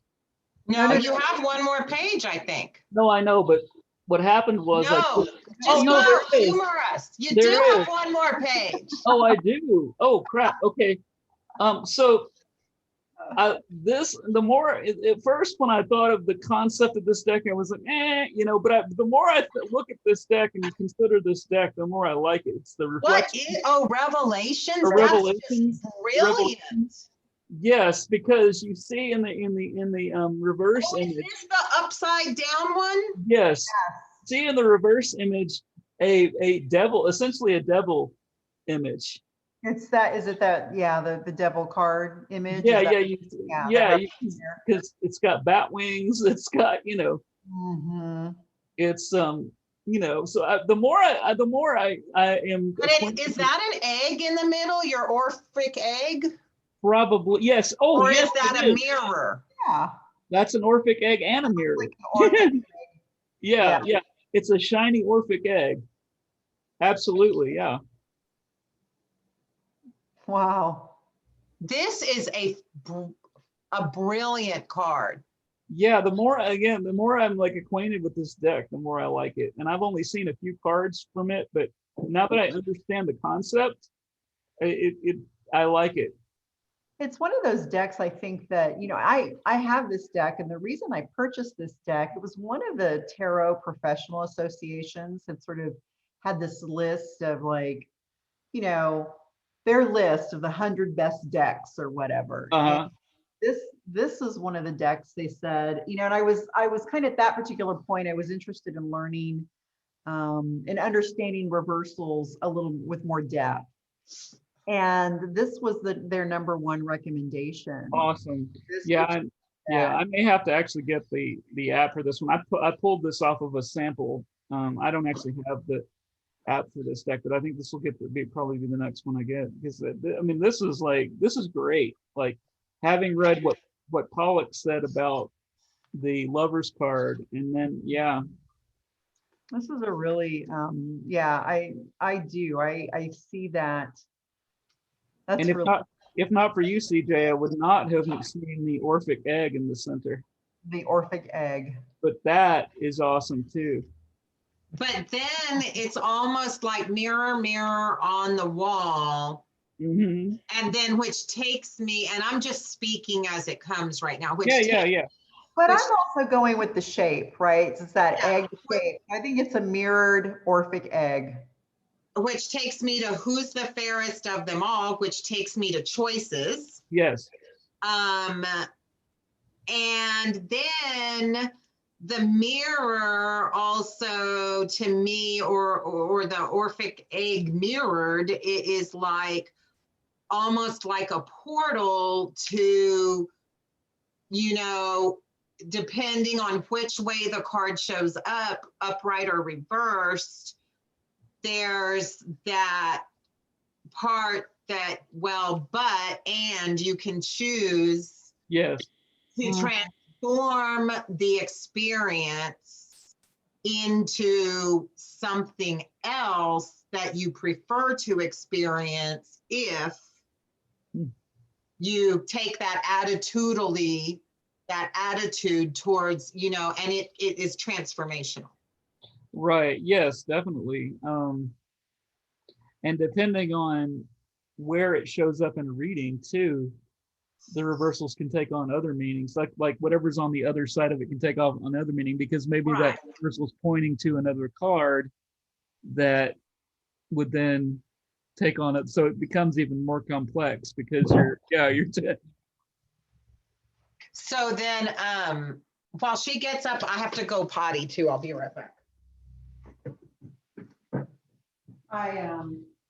Well, I got up to go get the deck because I had it over in my dining room. And so I still have this, let's put it this way. I haven't really worked with this deck at all. It's still in order. So I'm gonna not push it, but I'm gonna look for the Lovers. I actually do have to go to the restroom. So y'all Oh, can, okay. no, y'all can talk, because that way the screen will be on you guys. Okay. Well, I'll wait till you guys, somebody gets back. But you know, what's funny is I kind of have to go to the restroom too. Get on the screen.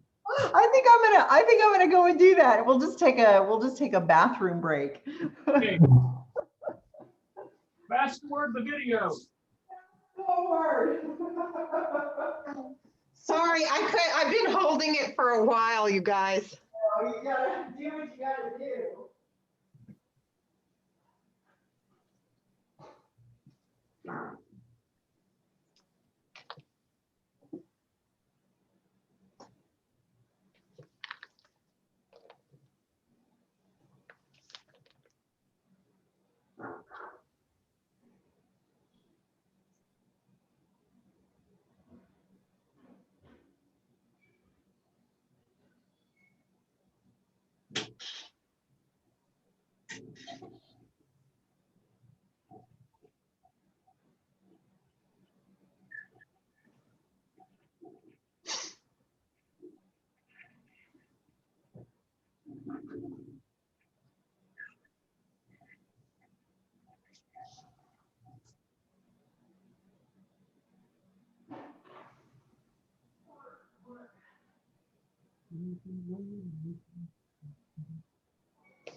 Ooh.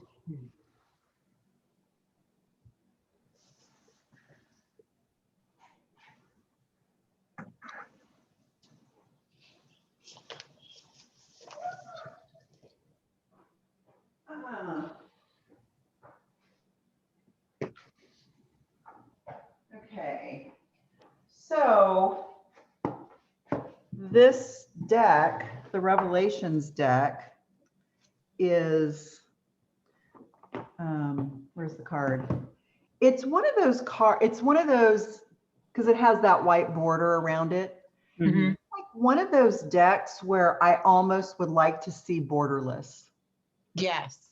right? Like the artwork all the way out to the perimeter, the very edge there. It's very detailed. I mean, and so I mean, I had to pull my reading glasses out to kind of look at the detail.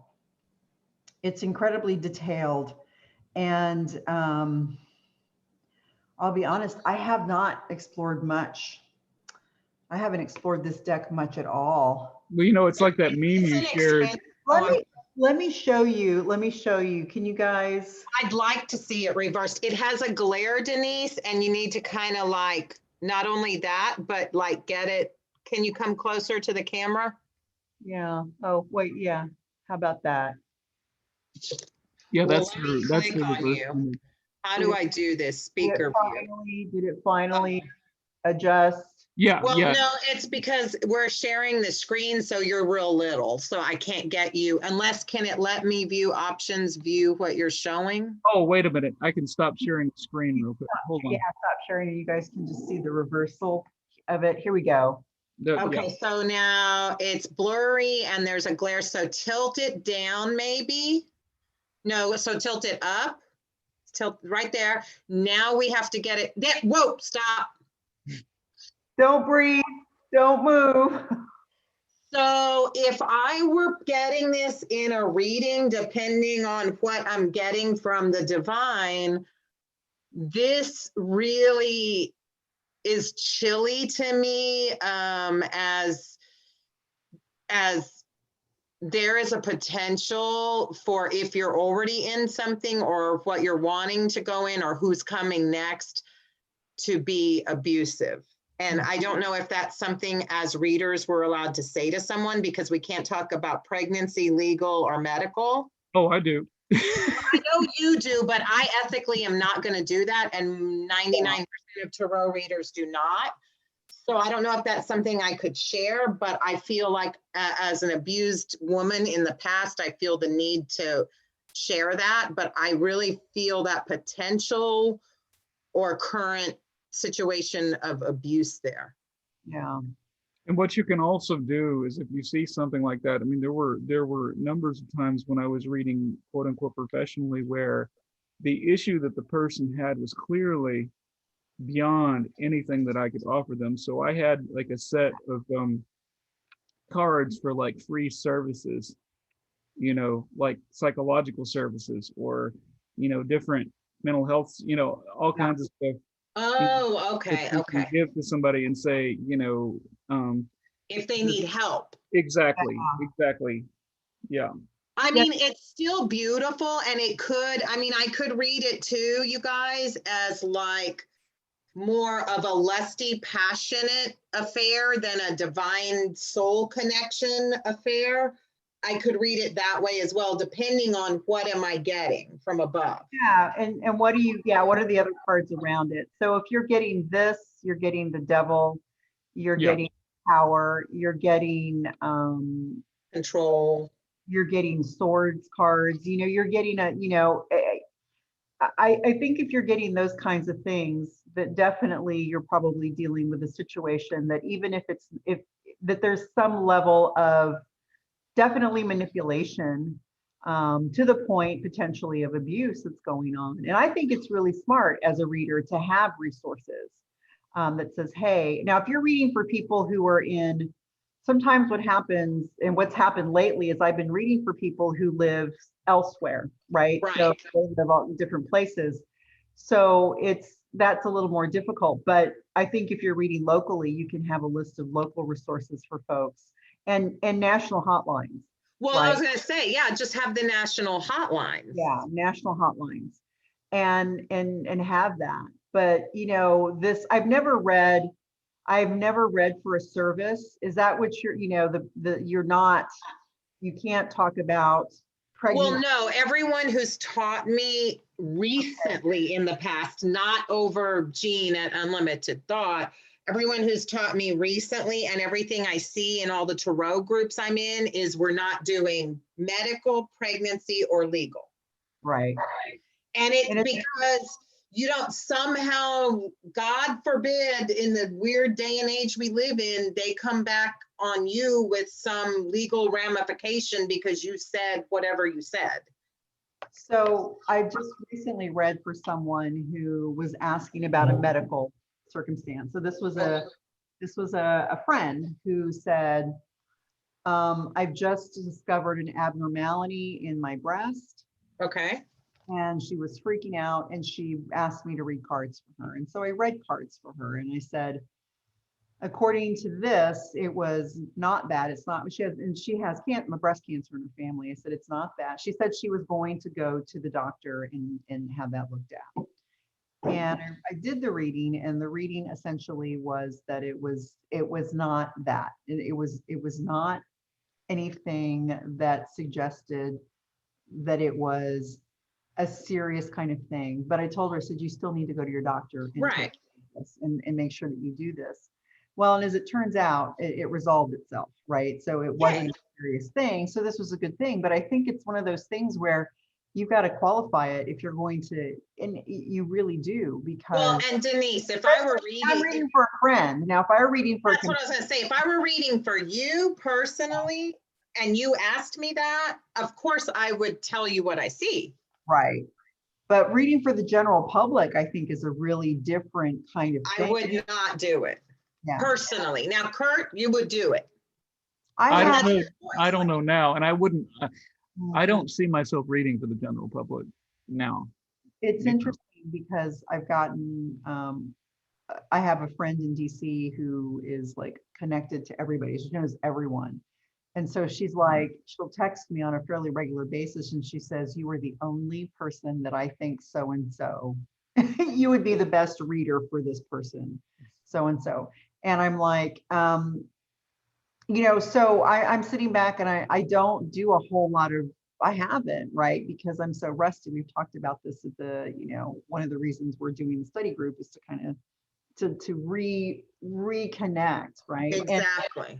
But I think that, I'm sitting back and I'm like, oh, I would like to read for this person, for her friend, but I'm not set up commercially, right? I'm not set up to read in this sort of commercial fashion yet. I mean, there's not this sort of like, which it's like, how do you deliver the way I prefer to read? I don't like to do live readings because I really need to be in this kind of meditative space that it is difficult for me to do in front of another person right now. It didn't used to be, but it is now. And so I need to really sort of protect that. And so there are about a million questions I have for how you guys would approach it, but it's this idea of, I don't have a problem doing the long distance reading, that somebody is as far away as DC or further is not the problem. It's making sure that when I read for folks that I don't know, that I want to keep those things in mind, right? So if I see this is an abusive situation, how do I then approach, right? Because we know that these can be triggering, readings can be triggering for clients, for anybody that we read for, whether they're So my first thought is, because you said something really great a while ago when we were discussing that card, you used the word manipulation. So maybe when we're journaling for ourselves in our tarot book of shadows, so to speak, make notes for yourself that, like, if you see a situation like this, these are words that you could speak to the person without going into the like manipulation instead of abusive. Right. Where it's obviously, if they know that it's already happening, nobody has to share anything with anybody, and you haven't crossed any ethical lines, in my opinion, but you've let them know that this is spirit protecting because I see this, and that's my 2 cents. Yeah, well, it's been revealed, right? So it's been revealed, and it's like, there is something to pay attention to. And if they haven't gotten to that, say, situation yet, then they know to look out for something, and they might not understand that manipulation could equal abuse. But if and when that time comes, they may, and yeah, I need to leave. I mean, I think one of the ways I would approach some of it too is the way you almost approach with some like students who they come to you and they bring a situation. They won't say that they're in the middle of abuse, right? But you have all of these telltale signs that they're in a relationship where, I mean, it's a dominant relationship, right? There's a dominance going on there, and it's not like they respect each other's roles, right? It's not like a dom sub role. This is where they've agreed upon this relationship, where they've agreed to that. It is somebody is dominating the other without there's permission. Compliance. There's compliance, but but there's not, only because they don't know how to get out of. Exactly. Yeah. Yeah, and there's resources for that too. Like not even like you know, I mean, hotlines and stuff are great, but I mean, for example, there's the wellness wheel, but there's one for relationships also. You know, and it's basically like it's a wheel that has, you know, positive behaviors versus negative behaviors, and you're supposed to essentially do like an inventory where you like check off, you know, how many of these negative behaviors, you know, are present and so on. And that's something that somebody would do on their own. It's not right. Like, you know, you would just give them the paper. Tool. Right, exactly. And that I think is really important, is as a reader for anyone, is having resources and tools that you can share with your the folks you're reading for, and then they can go and explore that. They can make a choice to explore that more fully. And you know,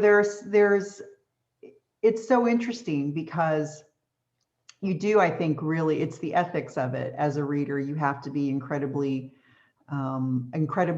aware of what you're saying, and how you have to put it in a way that they can hear it. It's the rhetoric of what you're trying to say. You have to put it in a way that they can hear it, because if you try to communicate that to someone and they're not ready to hear it in just that way, they'll shut down completely, and turn away from it. So it's this thing where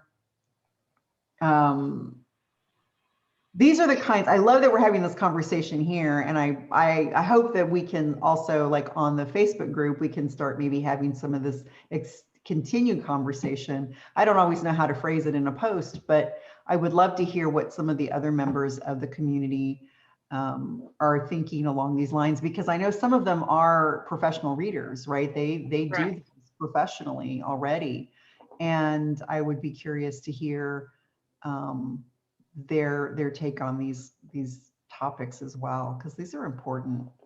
These are really important. The pregnancy piece, I think, is always, that's another important. I mean, that's another one where you're like, I can't give you, you know, and I'll tell you what, I mean, here's one of my experiences. I knew intuitively that a woman that I had met, we were acquaintances, that she was pregnant. I knew it. I knew it weeks before. Like, it was just an intuitive, and I'm like, that woman's pregnant. And I didn't say anything for a long time because they'd had some fertility issues, right? So I wasn't going to say a thing. And then she announced that she was pregnant. And then, and in a moment where I just sort of lost myself, I was like excited and celebrating with her. And I said, I just knew it. I knew that you were pregnant, that kind of thing. And I think it weirded her out so much that she completely cut the relationship off. Well, that's weird. Yeah. That, I just got chills on my head when you said that, Denise. She just was like, no. I'm like, it just sort of freaked her out. And it was such a weird kind of thing where you're like, oh man, I wish I could have taken that back. I would have Right. been more guarded about that. And I think that that's the lesson. These are the lessons when you are intuitive this way and you choose to develop it more. That you really, it's that sometimes you have to keep your own, it's like your own counsel in some Yeah. ways. It's really about making decisions about what you're going to share and what you're not going to share. And so it's been hurtful, right? Because I'm like, but I was celebrating, I wanted you, I Right. was happy for her and I was celebrating, but it was such it was so difficult, right? I'm not really sure. Oftentimes female relationships, friendships, what happens is that when one of the parties, one of the friends has been injured in some way, right, emotionally in the relationship, and I don't mean like in an abusive situation Right. necessarily or manipulative, that women tend to just kind of pull away and pull away and pull away, and they avoid having the conversation, which is let's talk about the miscommunication, the misunderstanding, the hurt, And fix it. fix it rather than just pull away, pull away, pull away. But I think that's part of that, conflict avoiding. Let's not the uncomfortability of that. And it's so sad, right? It's hard. And Because again, that takes me back to, do you want this experience of love and all that comes with it? right. Like, to me, thinking of like my fourth grade friend that I lost, which Wow. now that we're having this conversation, it could be far deeper than political. It could be something that her husband actually said to me and my daughter, three different things. And this would have happened like maybe a year to a year and a half prior to the pandemic. And I, like you, it was in a moment, and I just told her what her husband said, the things he said to my child, the things he said in front of both of us when she was not present. And she flipped out on me, and I'd never seen her like this before in my life. And so maybe it stems back to that. And so we stayed in the friendship all the way up until the pandemic, and then it dissipated. So maybe it was that very gradual pulling away because of, but again, Denise, it's like, okay, but maybe I shouldn't have revealed those truths to you, and I did nothing wrong. Right. And it's not that we have to fix things in a relationship, but can we not hold space to understand each other as two human beings, whether it's romantic or work related or whatever, or a friendship like me and you? Can we not hold space for each other in order to, I have to say, grow, and then not fix per se, but move through and allow that experience to shape who we become as a person tomorrow? Meaning some better version of who we were yesterday, because we've moved through this. And can we not move through this together?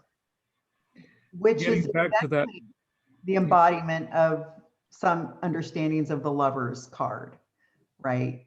Which is this moment right here, which is this re-choosing and recommitting to a kind of love, a love for friend in this sense, right? And it is because that commitment that one makes to that, it encompasses all of that, right? It encompasses the hurt, the hurts that we go through, and that if you don't go through those, if you avoid the hurts, then you don't have that opportunity to grow and to deepen the intimacy of the friendship, right? There is no way to really do that. Otherwise, you're just kind of skating the surface. You continue to skate the surface. And for some folks, in some relationships, that's fine, right? But when you have a relationship that's as long lasting as it is, one of my oldest friendships is I had not from the fourth grade, but from the ninth grade. And we're still friends, and we've done this thing where we've come apart and come back together and come apart and come back together. And the beauty of it is that he, more than I think, is willing to be honest. He's willing to be honest. There's a kind of almost like a childlike honesty that he just sort of embodies and shares in these moments. And then it gives us an opportunity to talk about these things and to heal from it and move on, right? I mean, this person is family to me. And so I could never, I was like, I don't care what you do. I don't care. I'm like, if you're gonna, I don't care what you do, you're family. And one of the people I think is really beautiful about talking about sort of loving of flawed persons, right, is Patty Dye. Her last name is D-I-G-H. And she does a lot of diversity, equity, and inclusion training in corporate settings. I just took a corporate seminar on that. Yeah. But I don't think it was with her. Yeah, well, I'll put her, I think it's P-A-T-T-I-D-I-G-H. I'll put her name in the chat, but she posted something, she's not the only one, but she's just an example that's coming to mind, but she writes a blog, and one of her blog posts, she wrote a book called 37 Days, and 37 Days is about her stepfather who was diagnosed with cancer and had he had 37 days to live. And what that meant, how that shaped the love that they had for each other, right? This was her father for all practical purposes. And so this intention to love is really central to her message. But she talked about having a high school teacher, a history teacher, who helped her to fall in love with history. And it turns out later on that he committed some pretty horrible crimes and went to jail for these crimes. And in this blog post, she's reconciling, her experience with this teacher with these other terrible things that came out later on. And so she really gets to the heart of the matter, right? She just goes in deep and says, we can still love people who have these deep flaws, right? This is not any reason to abandon our love of that person. And it really is, it's, it's like Sister Prejean's work with death row inmates to help have some kind of working with death row inmates to at some point have some reconciliation, essentially, right? And not abandoning these people completely. So her whole ministry is about working with these folks, are most deeply flawed in society. This is, I think, the Lover's Card encompasses all of these circumstances and situations. And it really stretches our concept and idea of love. And I think it's really talking about what I think I hear you saying, CJ, which is like, damn it, we've been friends since the 4th grade. Is there not? And I've been ghosted by a blanking female that I've been with since 4th grade, not a male. I've been ghosted by a sister. And it's the sense of deep betrayal from that. And I think there's, yeah.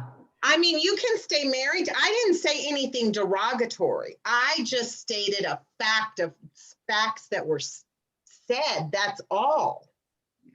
So like, so it's yes, the Lover's Card. This is an amazing class we're having tonight. It's, I think we had the slow kind of warm up, but by the time we got here, I think what we were able to do now is sort of synthesize how we go away from this sort of basic sort of sense of, erotic love to all of these other aspects of love. Oh, to me, because what I'm like learning to be in is this place of unconditional love, which I have until this age I'm at, have never been able to understand, embody, or anything until now, and during this time when I've been with you guys. And it's something that is so powerful. Today, I almost feel like it's very unique and rare. And so it's like this precious, like an egg that in those things that we used to do at school, if you drop it and it splatters, like, yeah, so unconditional love. Yeah. Well, and in it, part of the idea behind unconditional love is you have to be unconditioned to be able to embrace it and to live it. And it's not easy, right? It's not, because No, and I find myself in moments, in many superficial moments, getting out of the state, and I catch myself when something's going to come out of my mouth, or I have this feeling of the expression on my face or something, and I'm like, oh no, I'm not. And I tell myself out loud, or the cat or whatever I'm talking to, I didn't mean, like, I'm not saying that, I apologize, like, and I move on, and I quickly try and make some kind of shift and reconnection here in that moment, because that's where I am right now. And sadly, I will just say that I believe that mainstream Christian people versus spiritual people, and I'm speaking in a generalization, I'm not trying to be judgmental, but I feel like they have a harder time embodying, growing, experiencing what we three are doing here. And so they choose to walk off rather than, and so that's just my thought there. Yeah. Because they've been, I don't know, I grew up that way, and it's just, it's you live from this place of judgment and being judged constantly. I would say I'm still thinking about your friend, and there are two things that are coming to mind there for me. I think one, women essentially are taught not to trust one another. Alongside the sisterhood, there's still that kind of don't trust another woman. That woman's going to steal your man, or blah blah, or they're jealous of my happiness. You have that kind of pettiness that I think unfortunately gets bred in like female relationships, right? That you don't trust another woman kind of thing.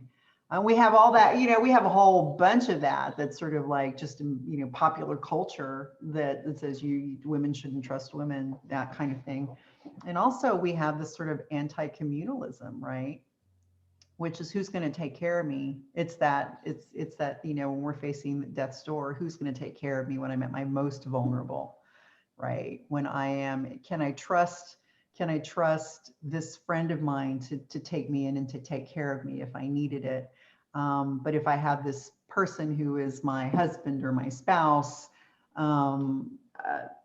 they're sort of bound legally. Well, we made a commitment that they're going to do this. I see all of these kind of things that kind of play out in, and I don't want to oversimplify it, but, those things that are kind of operating in people's thoughts, perhaps they don't, maybe not even really aware of it, that this is the consequence. But I say this because I have in my own family, I have a rift where my brother and my niece, this is not my brother's daughter, but there's only just a few years separating them.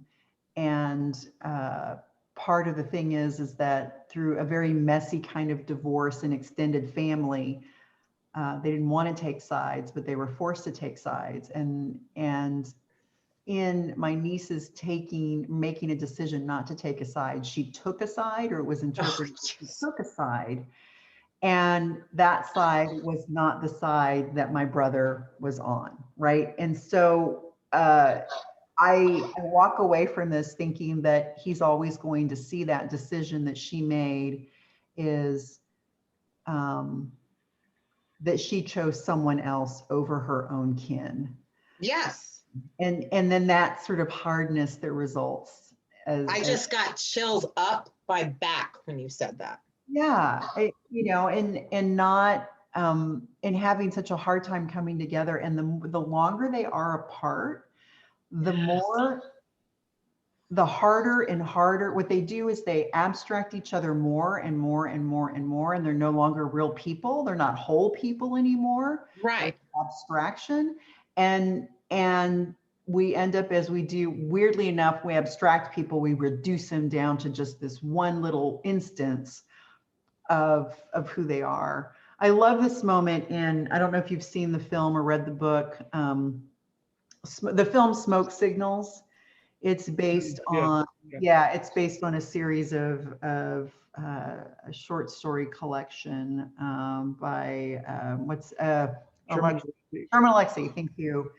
And there's the character Thomas Builds the Fire, who argues to Victor, who is the protagonist.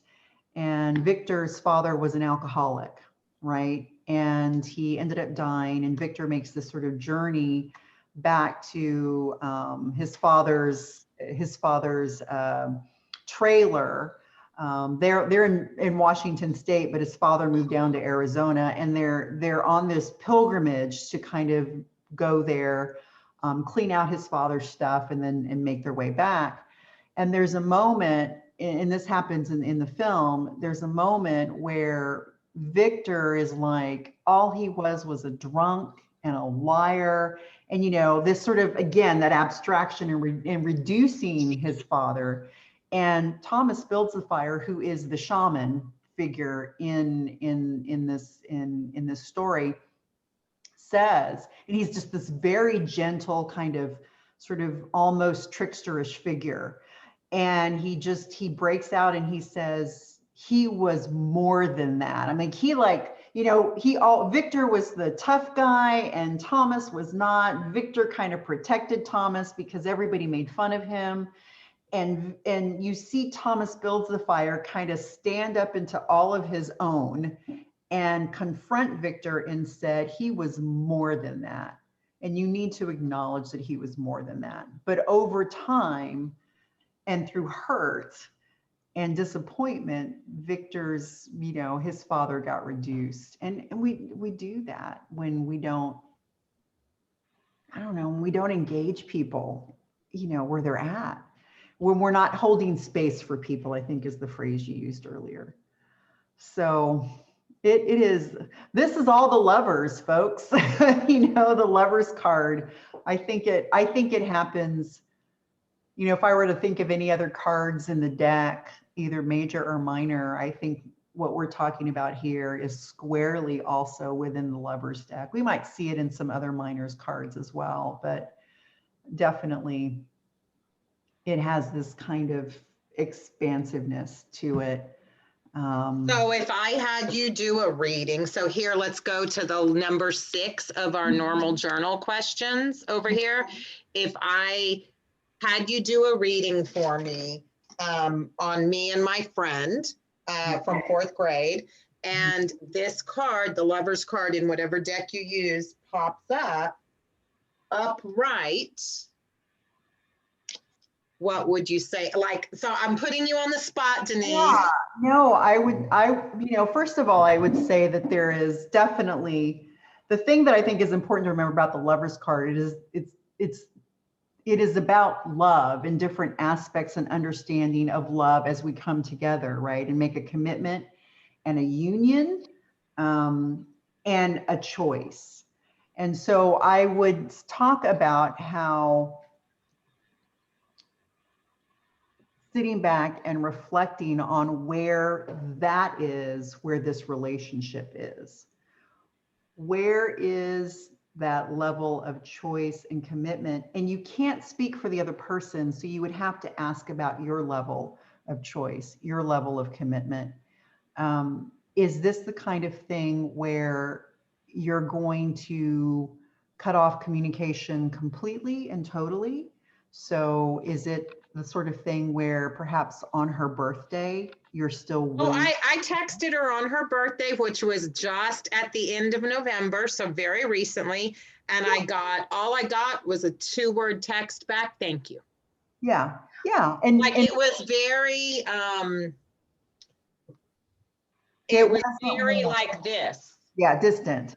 Yeah. And so the question I would have for you is how committed are you to at least maybe on the birthday, maybe every 6 months, just to reach out, or even more than that, you could do more than 6 months. How would you be willing to reach out to this person?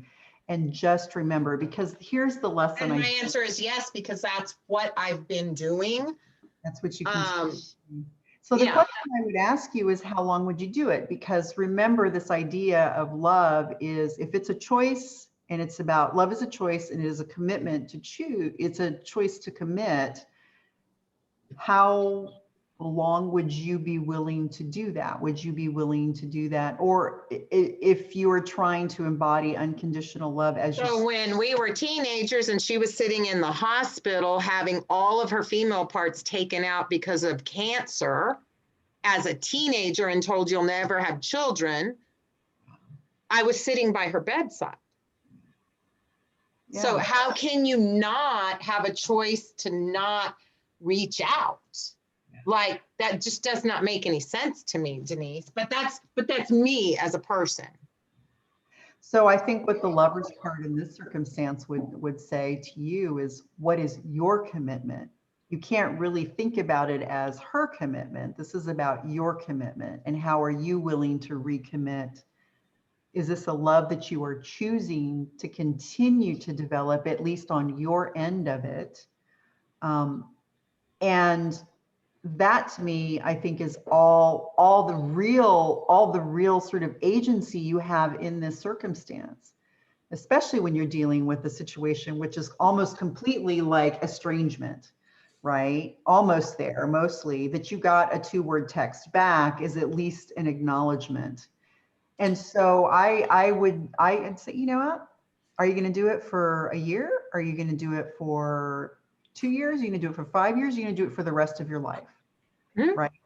And I don't think you can answer for the rest of your life, but you can right now, but you can certainly do it on a sort of ongoing regular basis. If there's a holiday that's particularly sacred to her and it's important to her and you know this, do you reach out on that holiday and say, I hope that you're celebrating and enjoying this particular holiday, right? Or whatever. You get to make those decisions as to how you're going to do that. But I do know this, and I think this is really very helpful in this situation. And I learned this through Brene Brown's work. You're probably familiar or have heard of Brene Brown. She's a social worker at the University of Houston, and she's sort of blown up big. All you have to do is Google Brene Brown. Brene is spelled just like Renee. Brown. And one of the lessons that she has shared over and over again is that it's very difficult to develop, intimacy. The only way you can get to true intimacy is you have to move through the messy crap, right? Right. So that's why I don't understand how so many people are willing. Why are human beings so disposable? Well, I don't, that is something that my spirit, my brain cannot logically wrap itself around. I don't understand how a human being is disposable.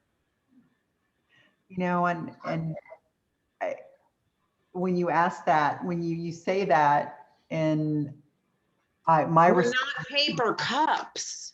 Yeah, my response to that is that people's hurts are so big for them that it is the emotional piece that's driving. So in other words, you have the logical or rational piece and this emotional piece, and it's the emotional piece that is driving, right? It's overtaking this. We've been friends forever.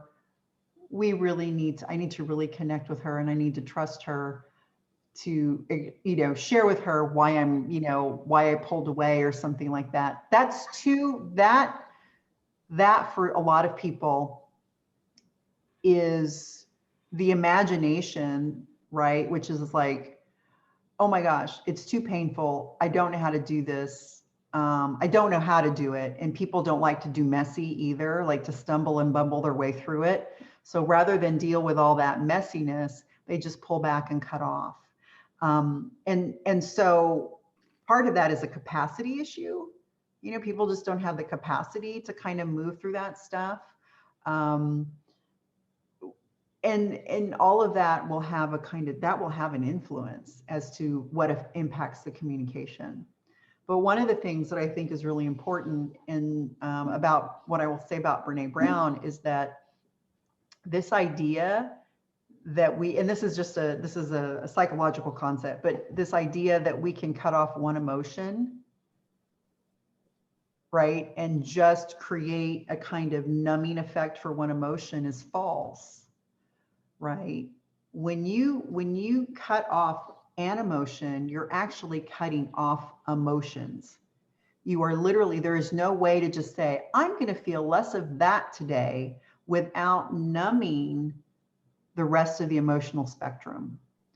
So that is a kind of lie that we tell ourselves, you know, we sort of trick ourselves into thinking that we can do that when really we can't really do that. That's not how we function as human beings on the emotional spectrum. So it's a really interesting concept. So the whole idea of that continued sort of reaching out to your friend to the degree that you want to continue to foster unconditional love, that you are not willing on your end to give up on a long-standing friendship, and that you are, for, you know, to the degree that which from a distance you are willing to love her, to send her love, to send her wellness and goodness and health and prosperity and happiness, that you're willing to do a meta meditation for her, so to speak, right? That you want these good things for her, are all healthy things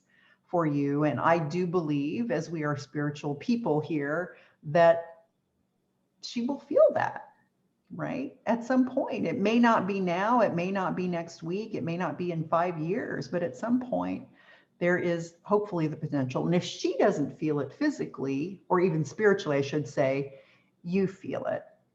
And so part of that is you have to then perhaps say, but you got to send it and let it go and live in that unconditional love space.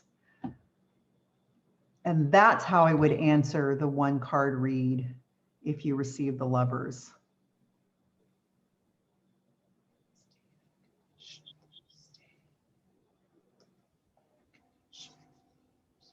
Thank you, Denise. You're welcome. Well, you said just about everything that I was thinking. So I was probably doing, I was probably channeling you, Kurt, in some oh, way. I doubt it very seriously. No, I just actually one of the people in my life who you know really succinctly just brought theology and everything down to the essence actually was a Christian. She passed away very suddenly, actually, a few years ago. But she was also, I found out after she left her body, she was a Reiki master, and she did all this healing and other stuff that most Christians find heretical. But she said love is the standard. Oh, I like that. Love is the standard by which we should evaluate everything, right? So,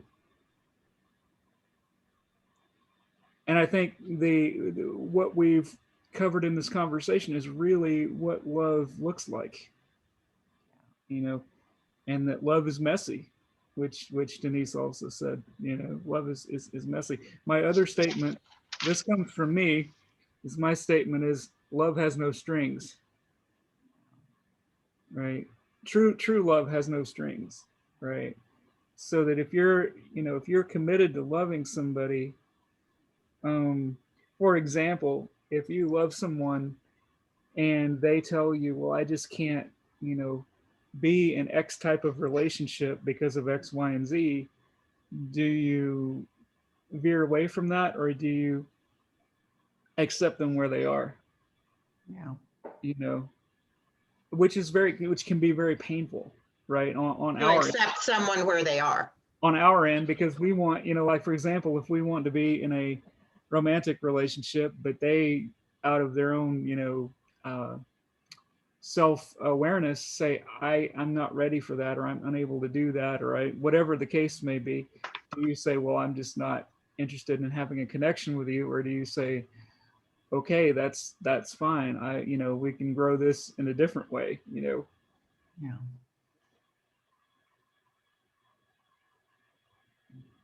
I was speaking for a specific situation in my life right now. I wasn't talking about anything. Oh, I got that loud and clear, but I got it, but it resonates with every situation. Yeah.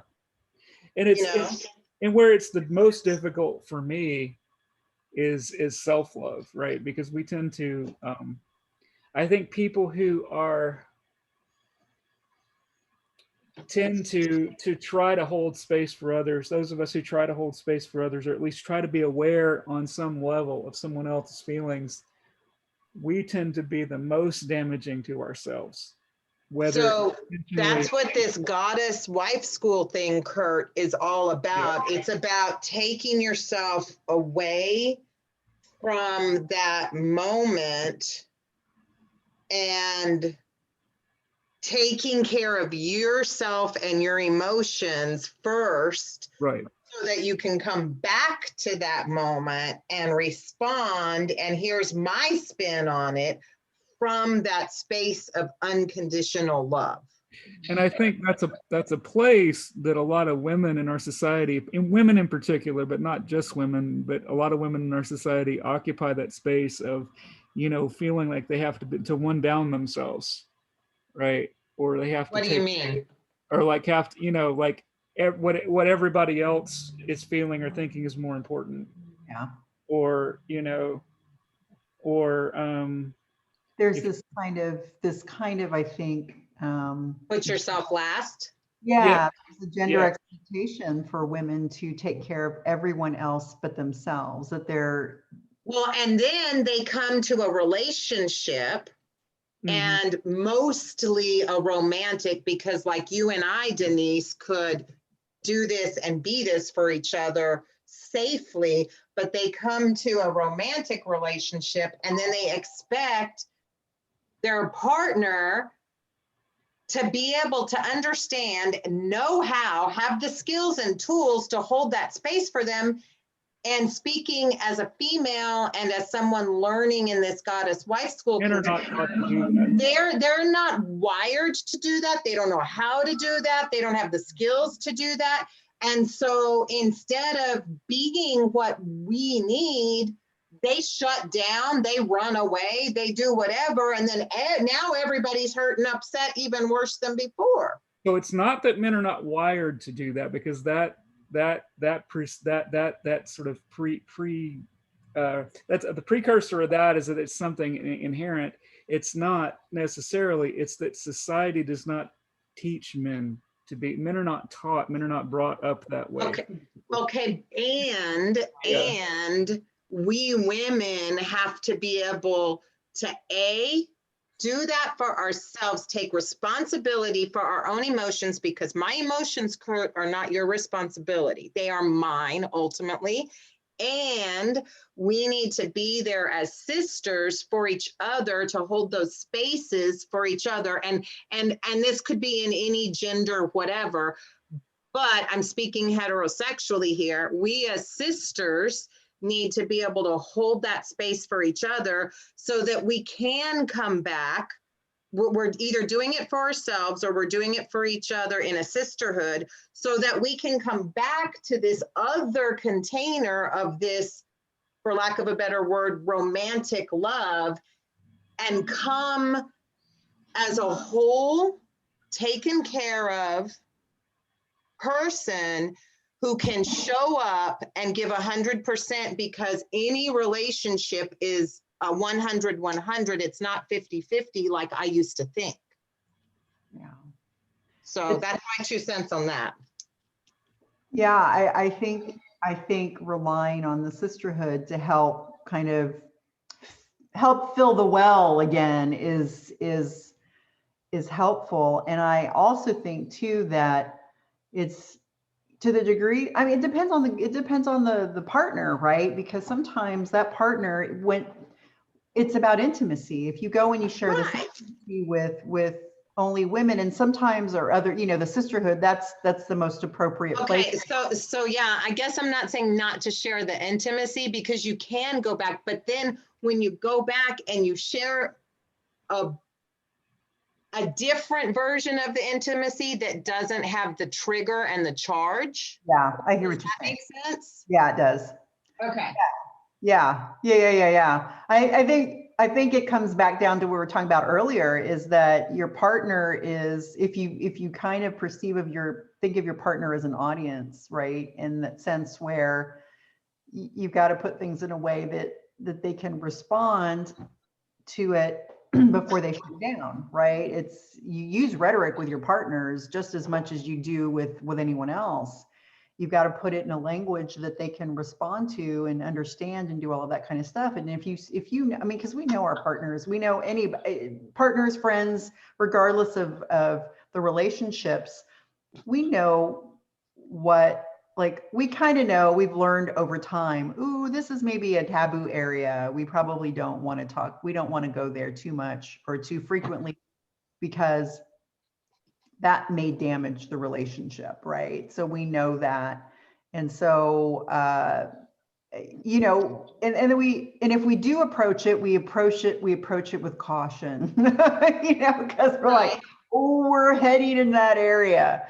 But I think that, I mean, what you're saying is really important, that there's a kind of, like you said, taking a charge out of it with a special group of friends who kind of gets it. We already get the shorthand, right? We get it. We can give them a shorthand version of it. They're going to understand it. And there's no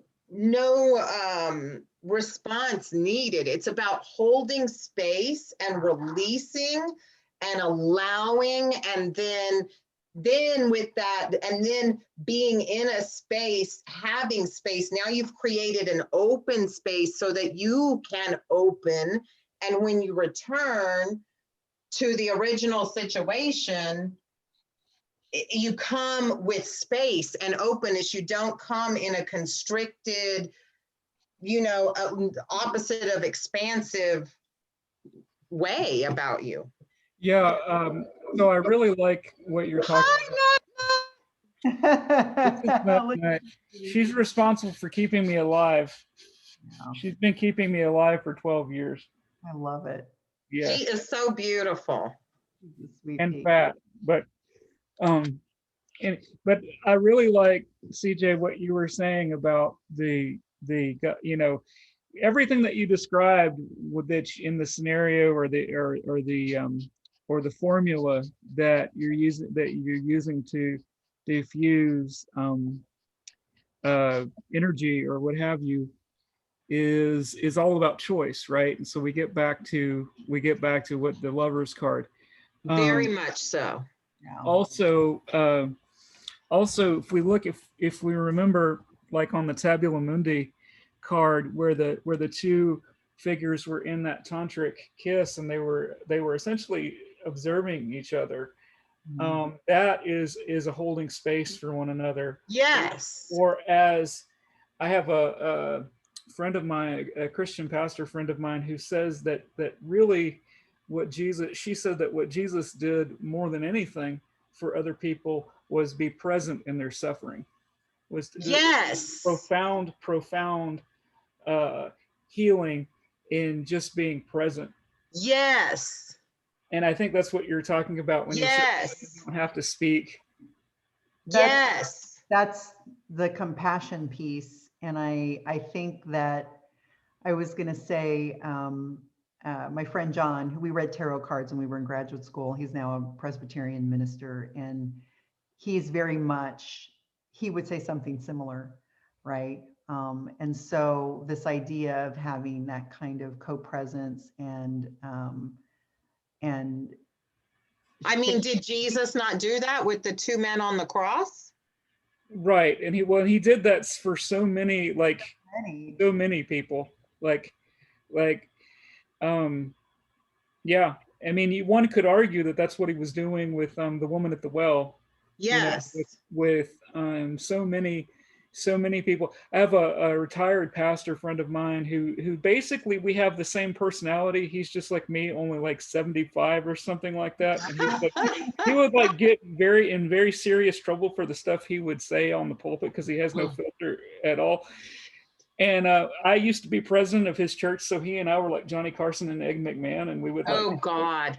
But anyway, he told me of this scenario where this young man, he didn't have any scheduled appointment or anything, but he came into his office and just cried for like an hour, holding the pastor's hand because he just found out he had AIDS. And he didn't want, he didn't need the pastor to say anything. He just held his hand, and the guy just cried and cried and cried, Wow. There is that, right? That's that at the top of when we first started talking, was this idea of wanting to be accepted, right? Just wanting to be Safety, yeah. that moment and wanting that. And I think that this is what that points to, is that you I think people, here's what I would say is most of us are motivated in terms of how we regulate our communication with each other based on the idea of whether or not we're going to be rejected. Absolutely. And that's, I think, I would say that it's like, what's my risk of rejection if I open myself up to this person?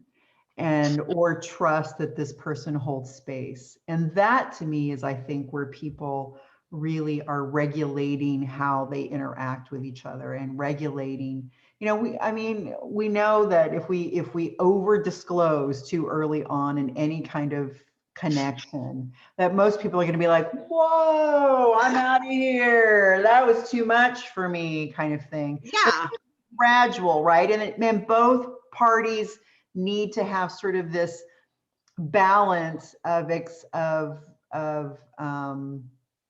sharing, right? When it comes to that, and that's sort of a gradual thing that builds with time, that kind of thing. That's an intimacy creating as well. But if we flip that though, right? Like if we flip it and we say, rather than look at it like, to what degree am I going to be rejected if I say this? If we flip it and we say, how deeply am I going to be accepted when I reveal this? Well, and then there's people like me that have had the problem up until now that we don't have the filter, am I going to be rejected? So we're too much from day one. Oh, you have a filter. I've actually, no, you have a filter compared to maybe me. now, but not, that's where I get myself in trouble. So that Aries energy, right? That kind of comes in, and I've known many Aries in my life, and I love them deeply. And I know that kind of like, whoa, as you let's just jump right in right now. Just don't make them mad, they'll burn your house down. Like because we love fire. But speaking, Denise, to what you were saying, about the rejection and the disclosure, there is a sociological thing that's been documented about people with disabilities, and this is absolutely 100% true with myself. And I find myself being de facto mentor to a lot of younger disabled people. I never seek out to do that, but they find me, right? Uh-huh. And I actually have gotten like credit, towards my service for university working with disabled people because they find me, and in fact my student that I worked with so intimately, not in a yucky way, but not in a but I worked with her for months and months and years and years and years. She graduated now, and she's now in graduate school, actually, and it's a really amazing thing. But one of the things, but for disabled people, we tend to throw everything out on the table all at once. and it does weird people out. But you see, what the choice is there is, if you are going to, like, from a disabled, and sometimes it's conscious, sometimes it's not, but the idea is, if you are going to be in my life, if I am going to be able to depend on you for something that I need, which may be, hey, I really need a ride somewhere because, I don't, if I can somehow, if I am coming to a point where I can be dependent on you or whatever for something, if we're going to have that kind of exchange, you've got to know everything about me so that you know what you're getting yourself into, right? So disabled people tend to throw everything out there, Yeah. because But it's more out of necessity. exactly. Mhm. And some psychologists or sociologists call that forced intimacy.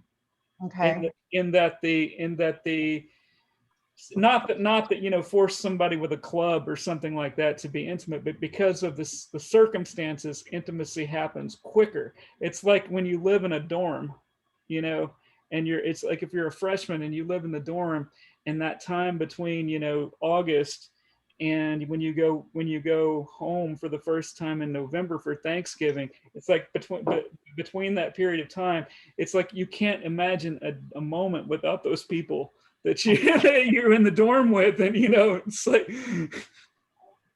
No, there's this kind of, I mean, there's this, Yeah. right, the forced intimacy. Yeah. That sometimes on a plane that's been stranded on a tarmac for 8 hours, or you have these other circumstances that forces that intimacy right away. I mean, people and folks who are moving through some kind of a weather disaster, for any disaster, right? That too can happen, but can see that out of necessity and out of saying, hey, you need to And know. I'm not as intense about it as I was, say, 10, 15 years ago. Mm-hmm. But I can still, and part of me is still that way. And a part of it is also, part of it is I am an Aquarius. I like shock value. So, so yeah, but you discover right away. I mean, you Yeah. discover right away what sort of person and what level of what level of engagement or slash commitment Exactly. Yeah. other person is going to work toward. Yeah. Right. Yeah. And you, in your situation, really need to know that. You should just read my OkCupid profile. It's a masterpiece. A masterpiece of what? I'm not entirely sure, but it's everything on it is true. That's which is awesome. why I never got that many hits. Right. But yeah. Oh my goodness. Wow. This has been rich. Really. Yes. This is the longest class that we've had. I think we're at 2 hours, right? No. Yes. 3.5. Yeah. So 3 hours on the recording. 3 hours. 3 hours. We'll see. But it's very helpful. I was even thinking while we were discussing all these things after we kind of quit taking notes and stuff, this can be very helpful for someone.